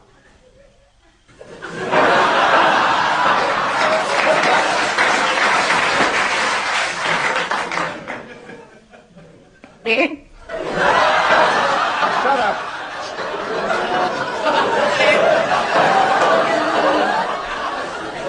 Is that it? That's it, right. OK, Paul and Barry, start guessing. It's hard to tell when they've finished. I'm glad we were told it was a film and a book, otherwise we never would have got it, would we? Quiet flows That's the quite dog. right. It's a film and a book. Was there a bar in there? Bar's Rest.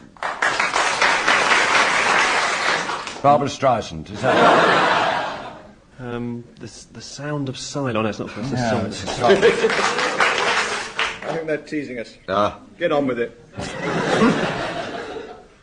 Oh, shucks, shall we? Yeah. Go on, then. Sorry, time's up.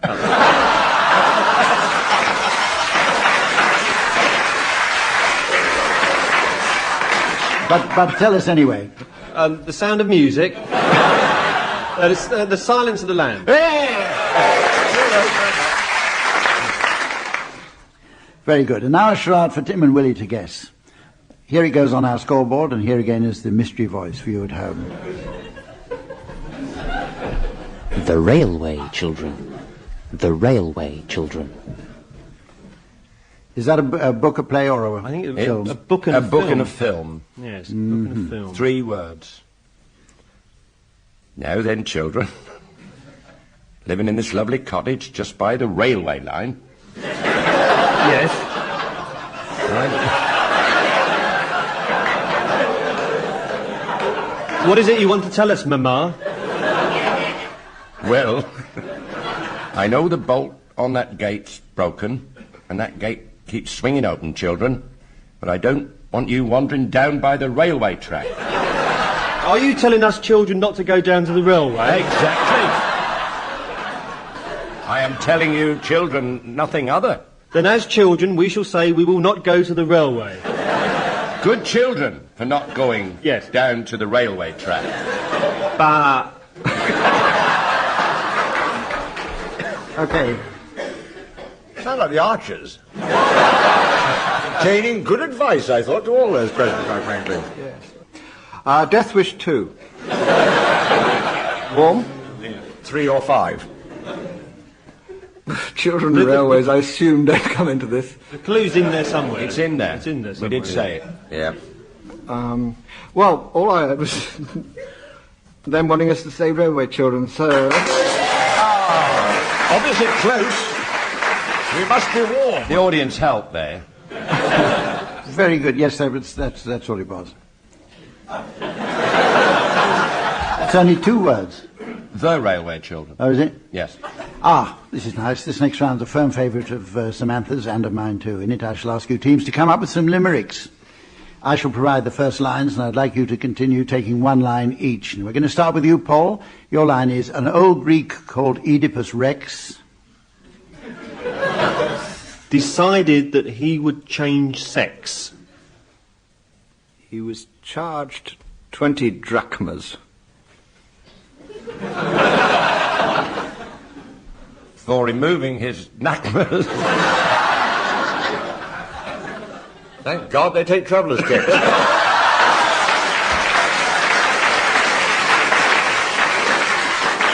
OK, Tim, you can have the next one. It starts, by Jove, said the young man from Sparta. By Jove, said the young man from Sparta, with a mouthful of tarama salata. I've been charged 20 drachmas.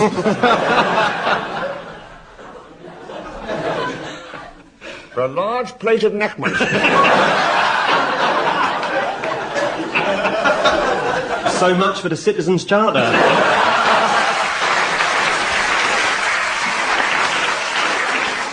Barry, we're going to go to you now. Your first line is, at a party with Pallas Athene. At a party with Pallas Athene, I bumped into Federico Fellini. He showed me his 8.5. And said if it don't make you laugh... Just wait till you see Mussolini.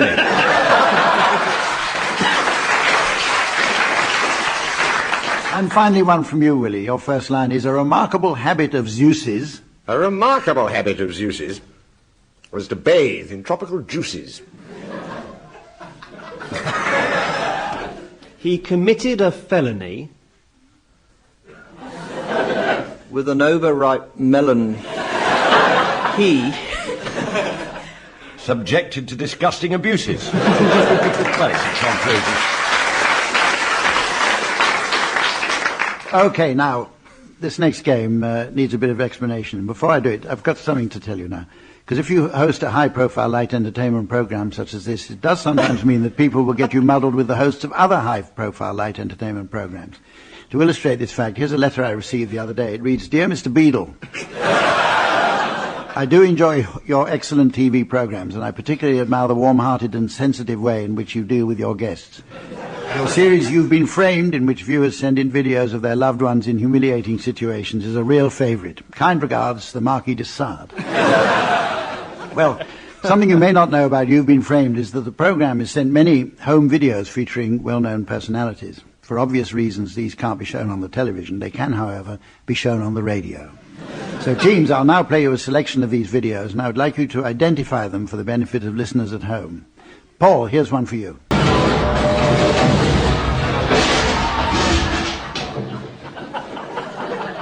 Self-explanatory, surely. That's Pavarotti singing in the bath just before it collapses underneath him, I think, isn't it?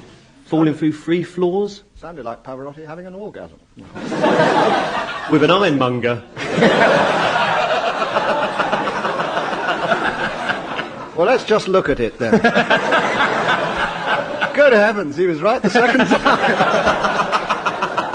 Tim, we've got one for you here.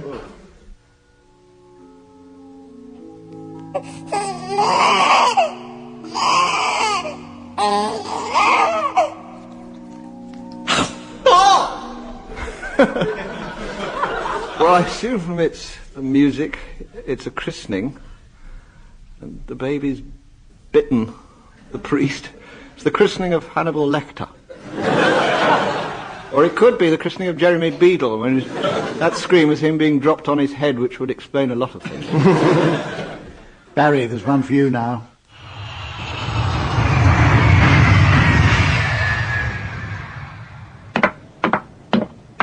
Oh, no. Oh, this was priceless. This was priceless. The Duchess of York was put on the wrong plane as a jape. Stepped onto the steps and realised she was in England.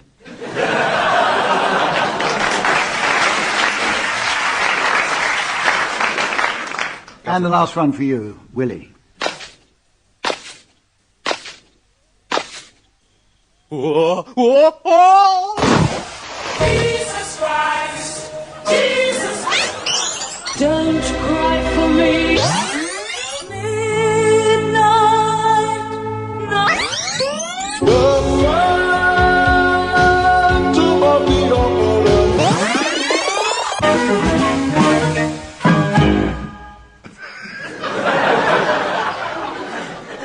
Well, clearly it's the home life of Andrew Lloyd Webber, and believing his own publicity, he sets off at the beginning on a walk across his swimming pool. And halfway across, he loses concentration when he suddenly thinks perhaps 10 million was too much for a cannelloni. And as he drowns, his whole life flashes before him.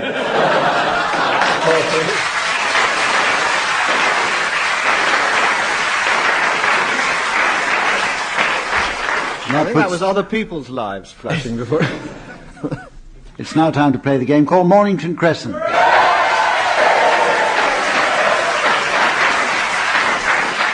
Now, to avoid confusion, teams, I shall invoke the Stavoldian principle of the compulsory offline opening. And to help people who are unfamiliar with the rules to follow, we shall return to the basic tenet that blindside play is non-applicable when the preceding move is even. Is even, you say? Is even, yes. Is even, right. Can you do that with an offline start? Yeah, Yes. that's the point. We wouldn't be doing it if you couldn't do it. Well, we slipped up before. Paul, will you start, please? One false move at this stage of Balham High Road. Mornington Crescent. Oh. No! I'm sorry. The One preceding false move move. wasn't even because there wasn't a preceding sorry. move. I beg your pardon. I'm sorry. Oh, dear. I'm sorry. How can the first move have a preceding move? Please concentrate. That was the second move. Tim, will you carry on, Yeah, I'm please? sorry. So blind side, second move. Greek. The old fool, it was the second move. First Yeah, was 'cause the preceding move. it was- Back to the second move. Well, We're stuck with Balham High Road at the moment for our sins. Not for the first time. Greek. Greek Street. Cleveland Street. Bayswater Road. Attack!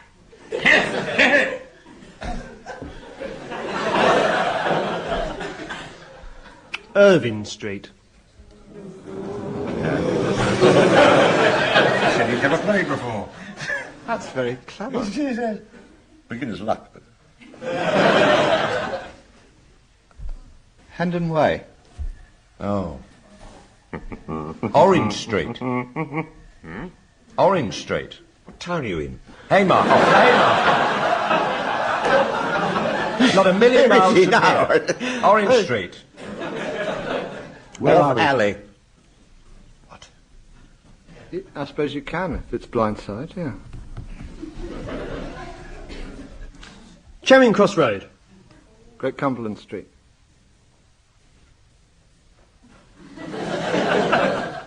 Birdcage Walk. Victoria Street. Mornington Crescent.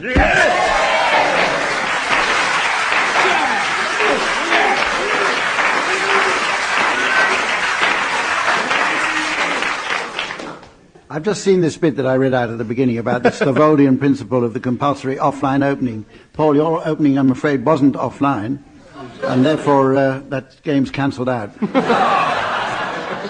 Our next round is a singing round with all the native charm of the Orient. It's basically a combination of two unique aspects of Japanese culture: singing out of tune in public and ritual suicide. It's called harakirioke.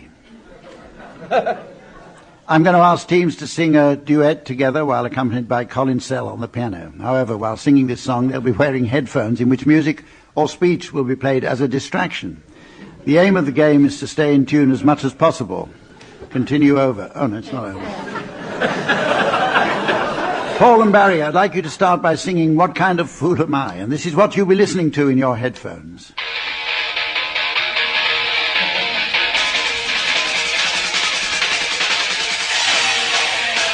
Okay, now are you ready? Are you going to give them an introduction, Colin? Because you've been sitting there doing nothing all through the program so far.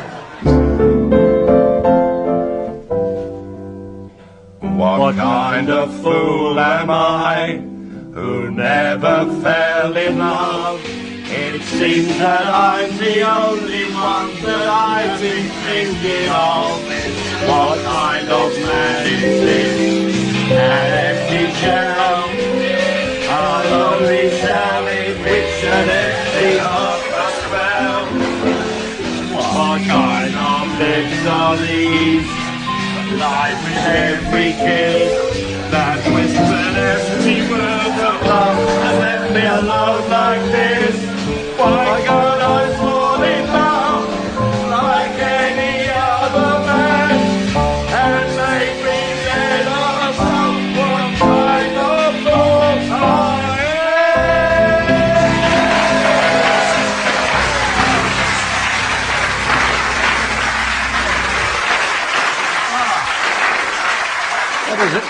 excellent. Bang in tune all the way through. Colin didn't put you off then? Now, Tim and Willie, I'd like you to sing Titwillow, and this is what you'll be listening to in your headphones. Governments have three fundamental I think they call that heavy wood.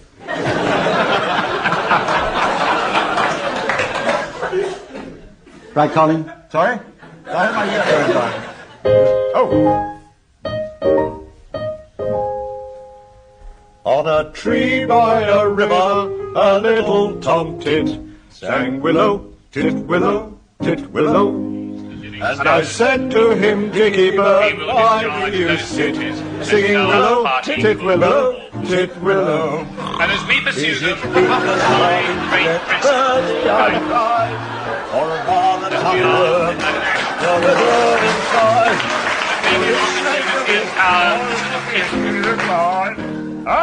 strong and stable economy in which the wealth that is created is owned more widely. He slapped at his chest as he sat on that bough. Oh, singing willow, titwillow, and a cold aspiration, respect for the long-term good of the nation. I want no complacency. I do want to see more private. I'll get a job tomorrow. I will. Suicide, British rail and British coal. There is no reason why they should not be in the private sector, and into it they will go. What a tip, Willow.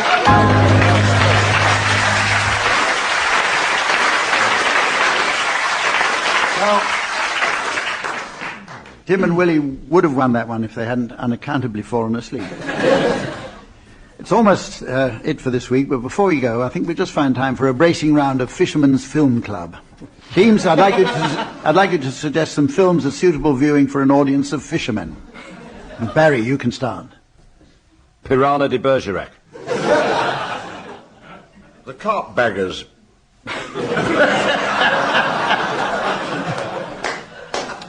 Hook. The Happiest Days of Your Life. A License to Brill. And Cod Created Woman. Kramer versus Fish Cake.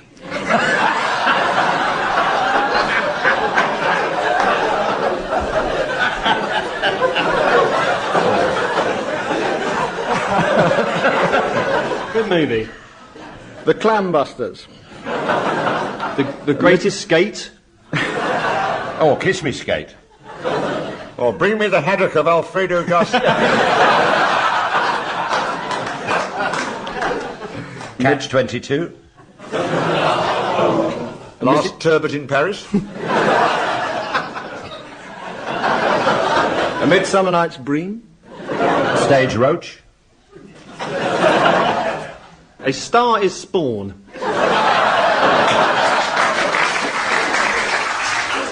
Prawn Free. Henry IV, Parts 1 and Tuna. Some Pike It Hot. Dial M for Mermaid.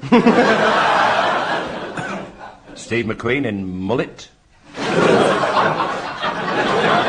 Well, there comes a time when I have to wind things up, so join us again next week when we shall be in Brighton. Until then, from all of us, goodbye.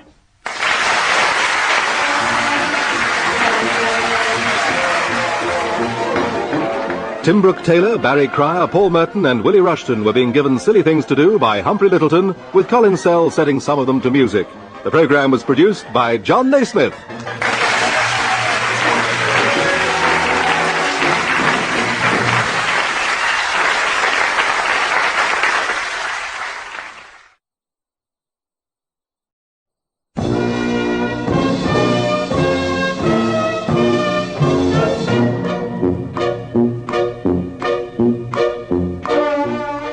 We present I'm Sorry I Haven't a Clue, the antidote to panel games.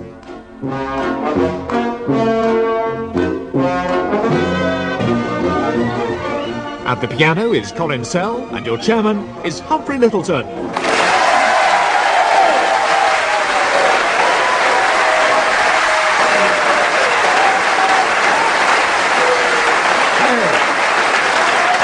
Hello again and welcome to another enjoyable edition of I'm Sorry I Haven't a Clue. And I use the word enjoyable in the yes, jumping up and down on these drawing pins in my bare feet is most enjoyable, Mr. Valhalla. Meaning of the word. Back here again in the Playhouse Theatre in Oxford, would you welcome please on my right Willie Rushton and Tim Brooke-Taylor.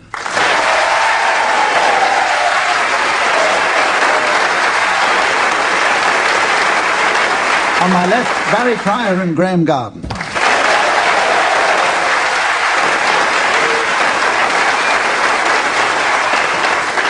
And here she is, bursting with eagerness to score at every opportunity. Would you welcome once more the lovely Samantha.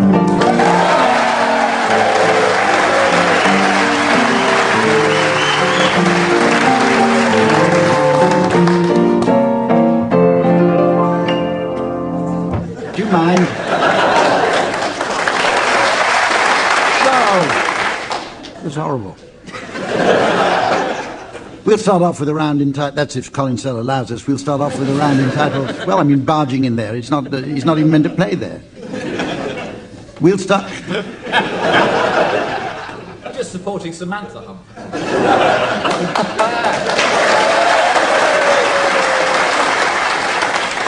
Cross your heart, pianist. We're going to... You should see him lift and separate.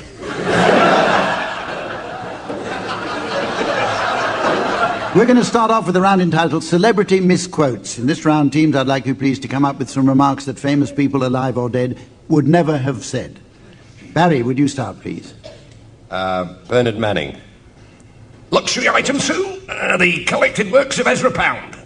It'd be humorously incongruous if he did say that, wouldn't it? So people would smile. From the Garden of Eden, Adam. Hello, sweetie.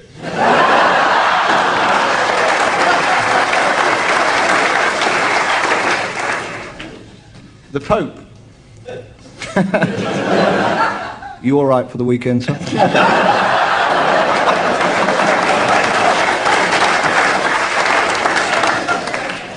President George Bush. Watch my lips. Dracula. Open the box.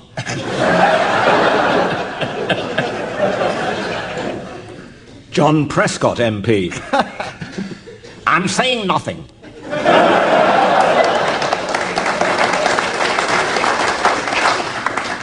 General Custer. 180. Queen Victoria.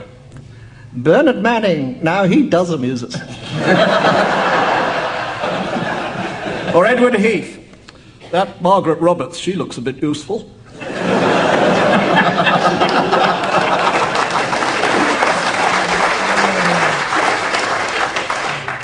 Any more?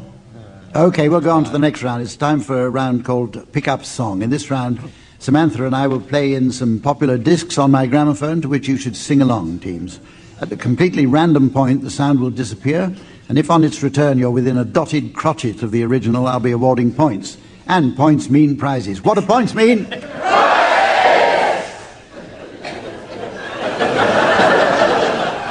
I'd like to remind our listeners at home that this programme comes from one of the most celebrated seats of learning.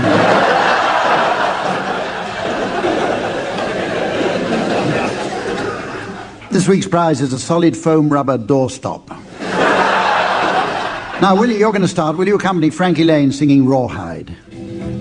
Keep rolling, rolling, rolling, though the streams are swollen. Keep them doggies rolling, oh, doggies, rawhide. Through rain and wind and weather, hell bent for leather, wishing my gal was by my side.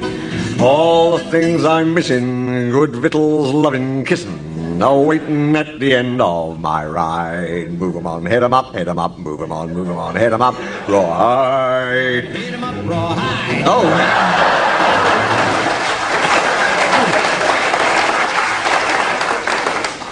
Well, you won't expect any points for that. Barry, your turn. Will you join Topol singing If I Were a Rich Man?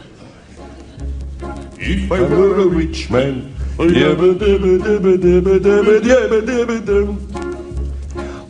day long I'd biddy biddy bum.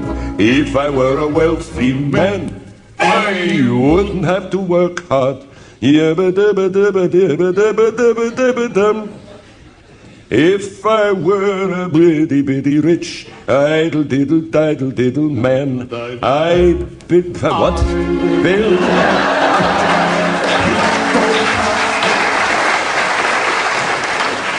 Okay, Tim, will you join little Jimmy Osmond singing Long-Haired Lover from Liverpool? Hello. I'll be a long-haired lover from Liverpool, and I'll do anything you say. I'll be your clown or your puppet or your April Fool, if you'll be my sunshine daisy from LA. I'll be your leprechaun and sit upon an old toadstool. I'll serenade you till I'm old and grey, not before time. I'll be your long-haired lover from Liverpool. You'll be my sunshine daisy from LA.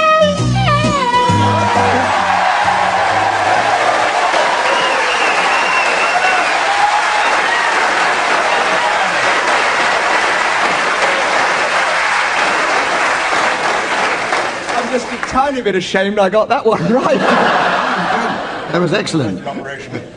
Okay, Graham, now, will you join the D'Oyly Carte Opera Company singing A Policeman's Lot is Not a Happy One?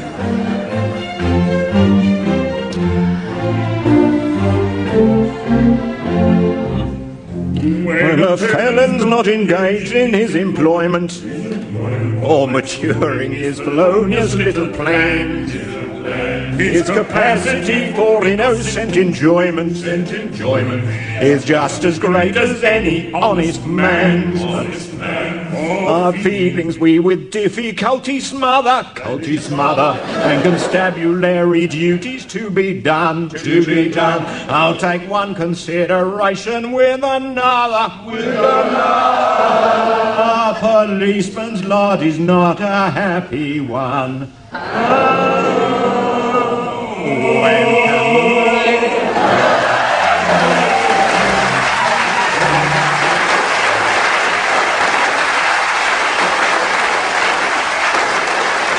Well, Tim Brooke-Taylor won that round, I think, by the dot in the dotted crotchet. Now, our next game is called Close Quotes. Teams, I shall give you the first halves of some well-known proverbs, and I'd like you to complete them, please. Points will be deducted for correct answers.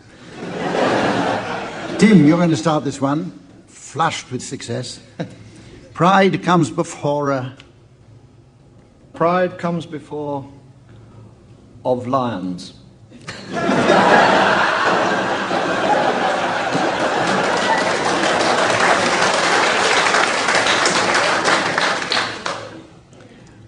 Didn't understand that. Barry, here's yours. Blood is thicker than? Caliber.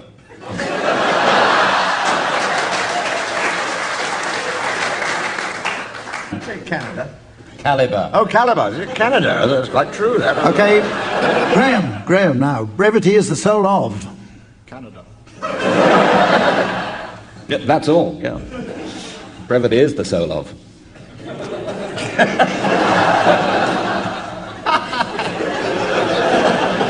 Shorter the better. That's my motto. So I've heard.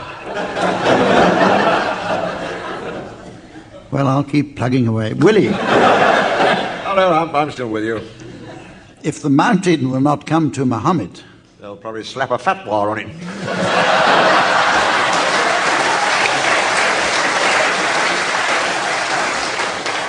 I'd like to disassociate myself from that. I wasn't even here. Hey, Tim, here's another one for you. A swarm of bees in May is worth a load of hay, but a swarm in July isn't.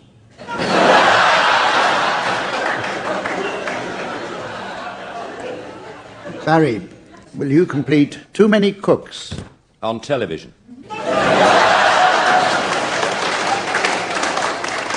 Graham, cleanliness is next to... Impossible.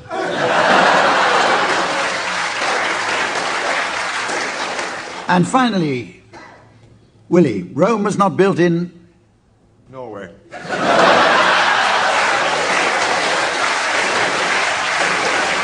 Anyway, I'll throw it open now. Anybody got any more? One swallow does not make an orgy.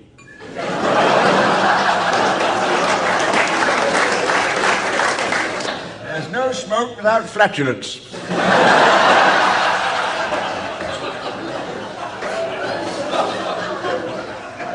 Give a thief enough rope and he'll run off with it.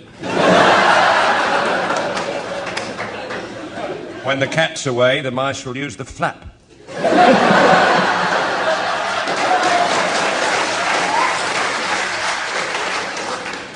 If you can't beat 'em, what's the point of teaching?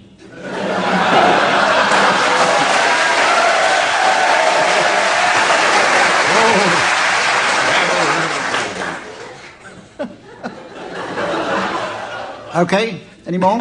Right. Now we have a round... Hell hath no fury like Mrs. Bradley of 43 the Glebe Orpington.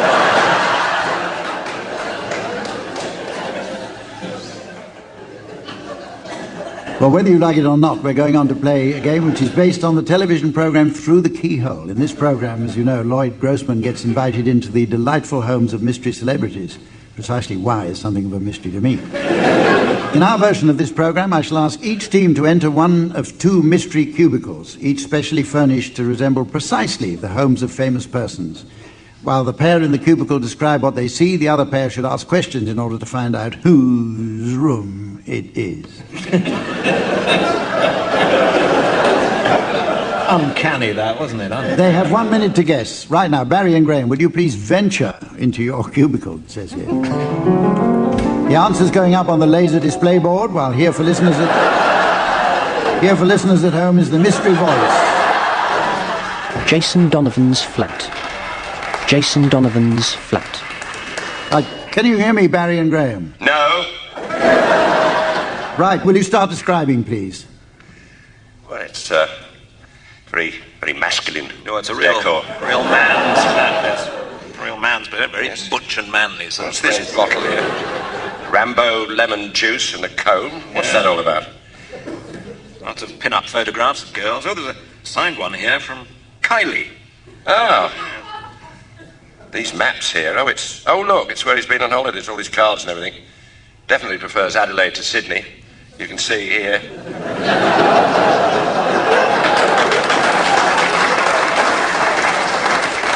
Better keep the noise down, the neighbours, just will walk about quietly.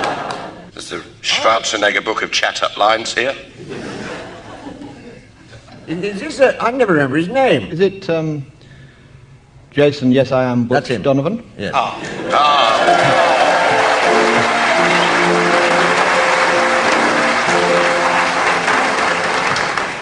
Very good, but you were out of time, so we go on now to...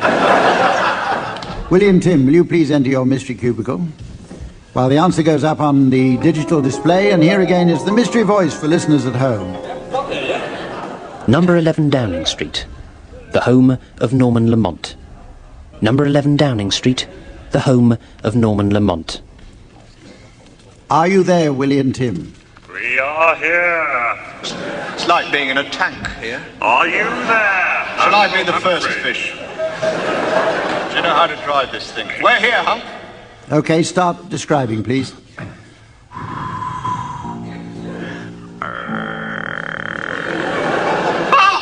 Oh, God. There's a reflection in the mirror, but there's nobody there.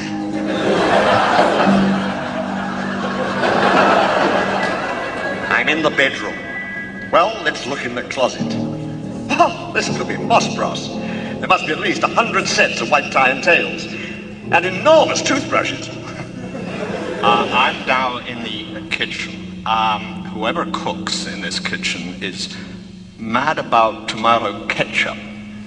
At least I think it's tomato ketchup. Could be catsup. The basement is full of boxes. And people lying in the boxes. Not in this red leather one. Okay, Barry and Graeme, you've got a minute in which to guess. I couldn't hear most of it because Colin Sell was playing the piano rather loudly. Atmosphere, right. So it's somewhere pretty jolly and light-hearted. Trying to wrong footers, are they, with this sinister air? With Colin, the vampire of song, at the piano. Are they trying to mislead us with this sinisterness.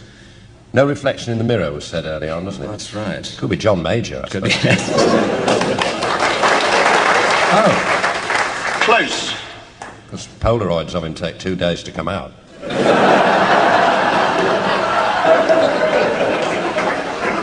Sorry they did. Oh, are we next door to John Major? You are indeed.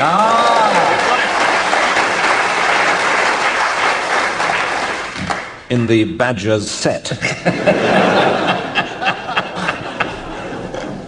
Just for the benefit of the thick people listening at home, will you say actually where they were? Norma Lamont's place. Yes. That's right, yes. I just wanted Left to... down.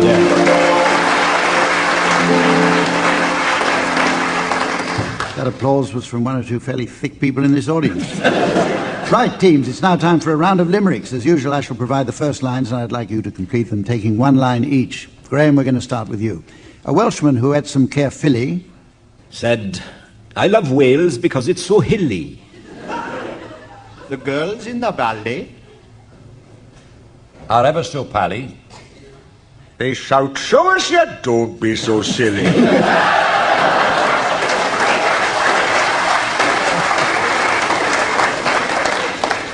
Right, Tim, here's your line. A Frenchman who ate too much brie. A Frenchman who ate too much brie shrugged his shoulders and said, c'est la vie. In French. That's enough of that stuff. Because an earth is an earth. I shall have one on toast for my tea.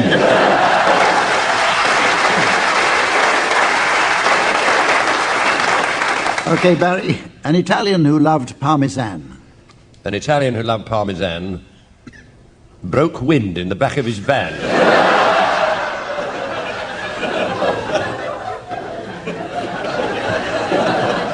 With a ear-splitting roar. It blew off the door.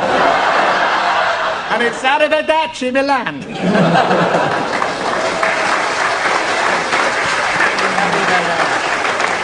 Right, Willie, finally, one for you. A Greek who could only eat feta. A Greek who could only eat feta once crept up behind Henrietta. He bowed very low and shouted, hello. And shoved his head right up her sweater.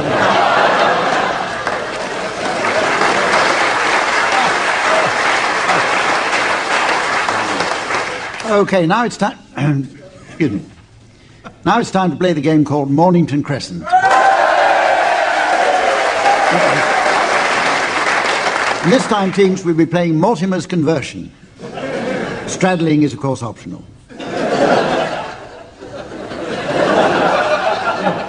So, of course. What? Of course. What do you mean, of course? Of course. Of course. That's, well, so the optional is completely... Listen, can we get on with the game? We always have these arguments. Colin Sell will be joining in any minute now. Piano. Okay, will you start, please, Tim? Well, if it's optional... Not necessarily. But it's always optional, isn't it? No, of course it is. With Mortimer. It isn't. We've played many games when it hasn't been optional. But it throws... I don't remember one. We've played one or two when it's been mandatory. Queensway, then. That was after Reykjavik. Well, excuse me for asking, have you started, Tim? Been finished for years, but I did say Queensway. Right, we're off. Oh. Gants Hill. Frith Street. No messing. Well, no. No. Challenge there. What's your challenge? Oh, yeah, right. Yes, right, thanks. What's your challenge? What did he say? Frith Street. You're calm. Frith Street. Frith Street, sorry. Of course you can say Frith Street. Well, right. You wouldn't say Frith Street because you're wimpish. But I am a bold fellow and I say Frith Street like that. Whack, bang, zot. I'm a powerhouse player, I warn you of this. Plenty of zot. Yeah. Go on, Graham. Wrong, but... Leicester's... No. No. Leicester Square, did you say? No. Yes, you did. No, I didn't. No. I said didn't Leicester's... Hump, for goodness sake. Kingsway. Better. By the straddle. think he straddles sore, quite I frankly. suppose that's all right, isn't it? Ladbroke Crescent. Tooting back. Soho Square. Another bold move. Whack, bang. Oh, I'm Ian Botham with Mornington Crescent. Parade Street. Oh, dear. Oh, Lord. King Street, S1. Yep. Just south, and it straddles. It's the S1 one, isn't it? No, but There's no such thing as S1. No, Oh, I'm but- on your side, aren't I? Not King Street, Hammersmith. South one. Is that King Street, Hammersmith? No, S1, if you're playing You meant Mortimer. the southern one. Oh, Mornington Crescent. Yeah. On Mortimer. Yeah.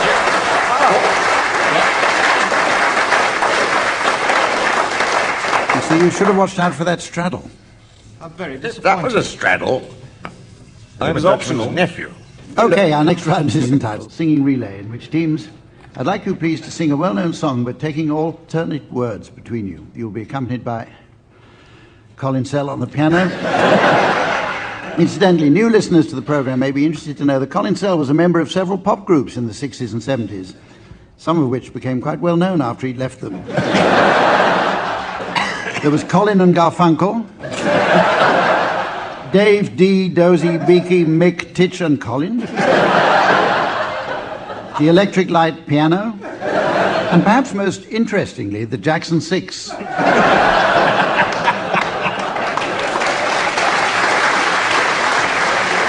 Anyway, on with the round now. Tim and Willie. What round are we playing, by the way? Hang on a minute. I don't think Mornington Crescent. Your song is The Deadwood Stage.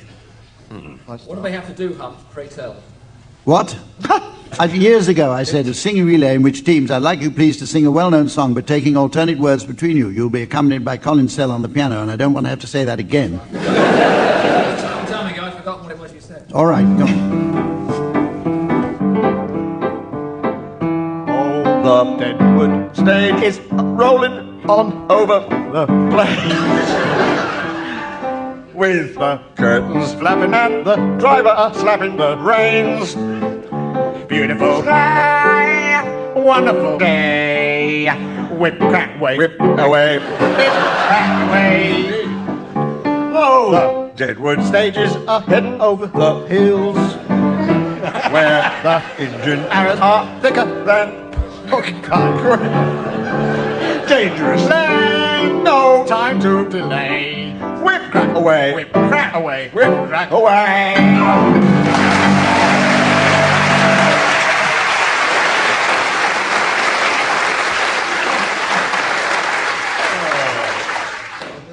Okay, Barry and Graham, your song is If My Friends Could See Me Now.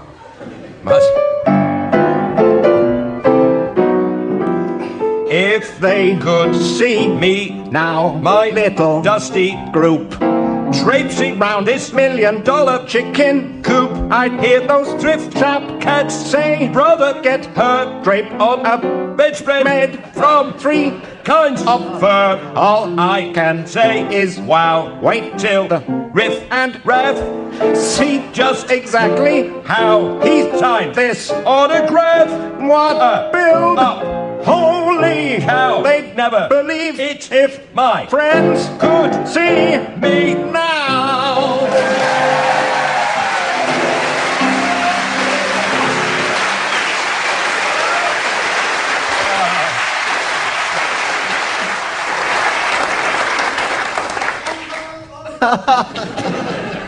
Masochist. It's possible to be too slick.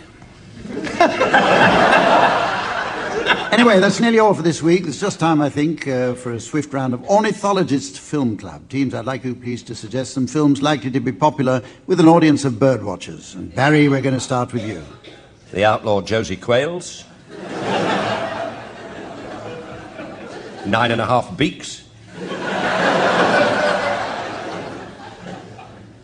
The Forbidden Gannet.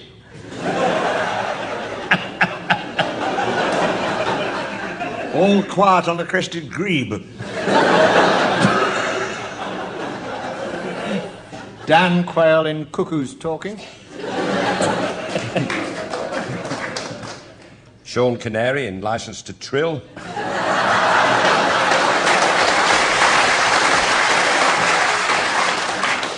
Back to the vulture.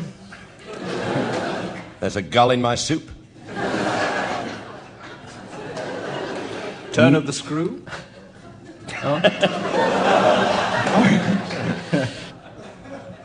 The Maltese ptarmigan.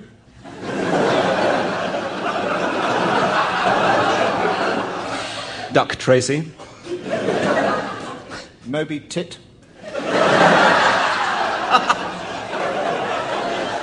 Waders of the Lost Ark.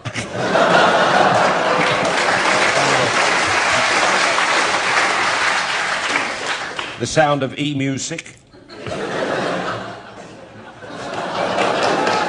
Musical vein, Cole Porter's Anything Goose. Another musical, The Merry Wigeon. Pied Wagtails of the Unexpected. Steve McQueen in Pull It.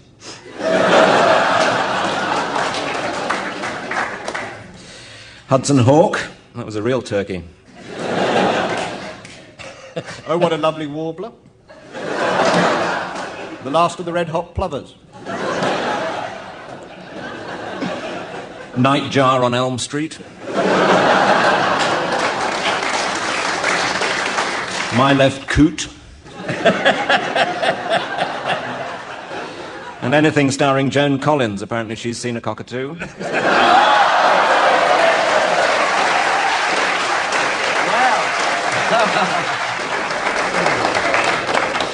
Rook Back in Anger, that's the Japanese version.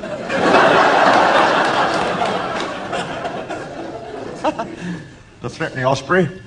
Well, teams, that's it, I'm afraid. Oh, wait a minute, hang on. Samantha's come up with a score. This is the exciting part. Tim Brooke-Taylor and Willie Rushton, 23. Barry Cryer and Paul Merton, 31. That's it, I'm afraid, for this programme, and indeed the current series. So until next time, from all of us, goodbye.